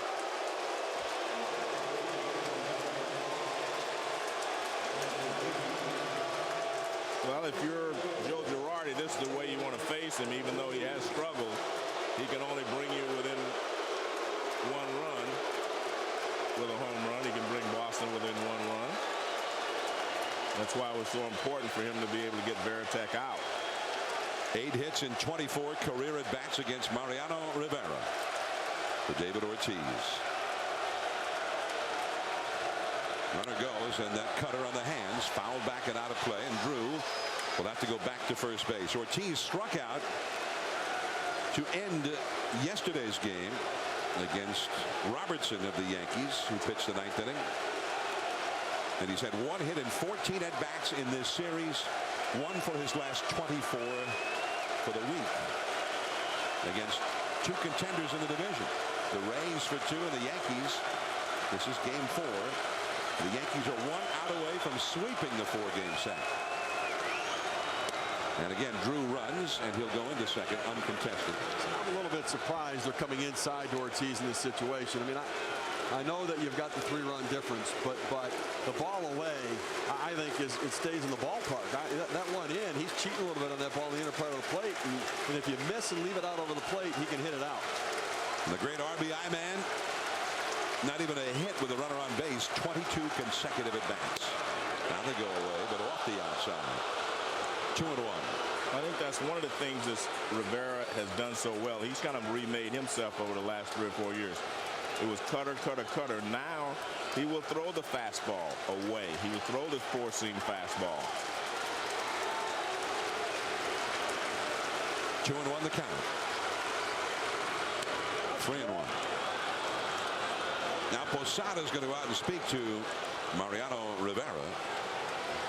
Drew led off the inning with a single to right. And those extra 2 runs are very helpful to Rivera and the Yankees at the moment after those 2 home runs gave them a 1-run lead. And Rivera is very good at holding a 1-run lead too, but that tying run would be at second base at the moment had they not gotten those extra 2 on the single by Nick Swisher. Here's Drew at second. At the knees. 3-2. Is he taking Joe? I think he was looking for that cutter in, and he started it over the outside part of the plate and broke it back. No, I definitely think he was looking for something in. Jacoby Ellsbury would be next. Everybody standing at Yankee Stadium with 2 down in the 9th. And he walked him. Only the 7th walk allowed this year by Rivera in 47 2/3 innings. Well, he converted 100 out of 104. I mean, just think about that. Since he blew a save in 2007. I mean, that's amazing. Now a pinch runner as Ortiz will leave, and Woodward goes over to first base to run for Big Papi.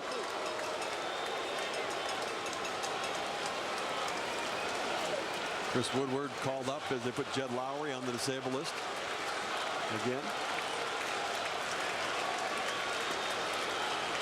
So Woodward over there at first, and here's Ellsbury. Off the fists, foul. How many times have we seen that on a pitch from Rivera to a left-handed hitter? Yeah, but the only problem with that, John, he is the tying run. You make a mistake now, and he just hits a fly ball to right field, it will go out of this ballpark. That much has not changed here at the new Yankee Stadium. That was the short porch in the old Yankee Stadium, right field. But it's shorter now because of the wind currents or whatever. It is shorter now. 48,190, the official paid crowd. On the hands, he broke his back. Teixeira will take it. The Yankees have swept a 4-game series from the Red Sox.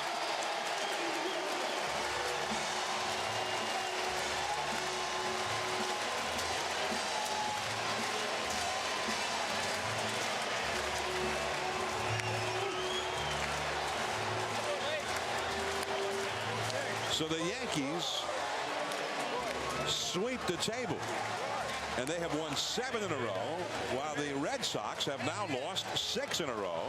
The last 4 for each of those streaks coming right here at Yankee Stadium. And what was a pitcher's duel with 2 excellent left-handed starters turned into a home run derby in the late innings. And the Yankees, it's tough for any ball club to play that kind of a game with them and prevail. The Yankees have a lot of power. The Chevrolet player of the game is a tie. Johnny Damon and Mark Teixeira. Damon homered to tie it. Teixeira homered to put them ahead, and Chevrolet is proud to recognize today's best and tomorrow's future, supporting youth baseball nationwide. And it was Daniel Bard with 2 down and nobody on, and a 1-run lead in the 8th inning against Damon. And a low fastball, and he hits it over the right field wall, and that tied the ball game again. And that high curveball that Daniel Bard gave up on his fastball, hung up breaking ball, and Mark Teixeira said, gone, home run, curtain call, and the Yankees win. The Yankees win. That's good. So the Yankees are well ahead, and for the Red Sox. The misery continues. They'll be on our Monday night telecast tomorrow from Detroit, and all they have to do tomorrow night is face Edwin Jackson, who's got a 2.62 ERA. That's no way for an offense to try to get healthy. 7 o'clock tomorrow on Monday Night Baseball on ESPN. Final score 5-2. The Yankees complete the sweep of the Red Sox. SportsCenter is next. This has been a presentation of ESPN, the worldwide leader in sports. Now for Joe Morgan and Steve Phillips, John Miller from New York. Good night.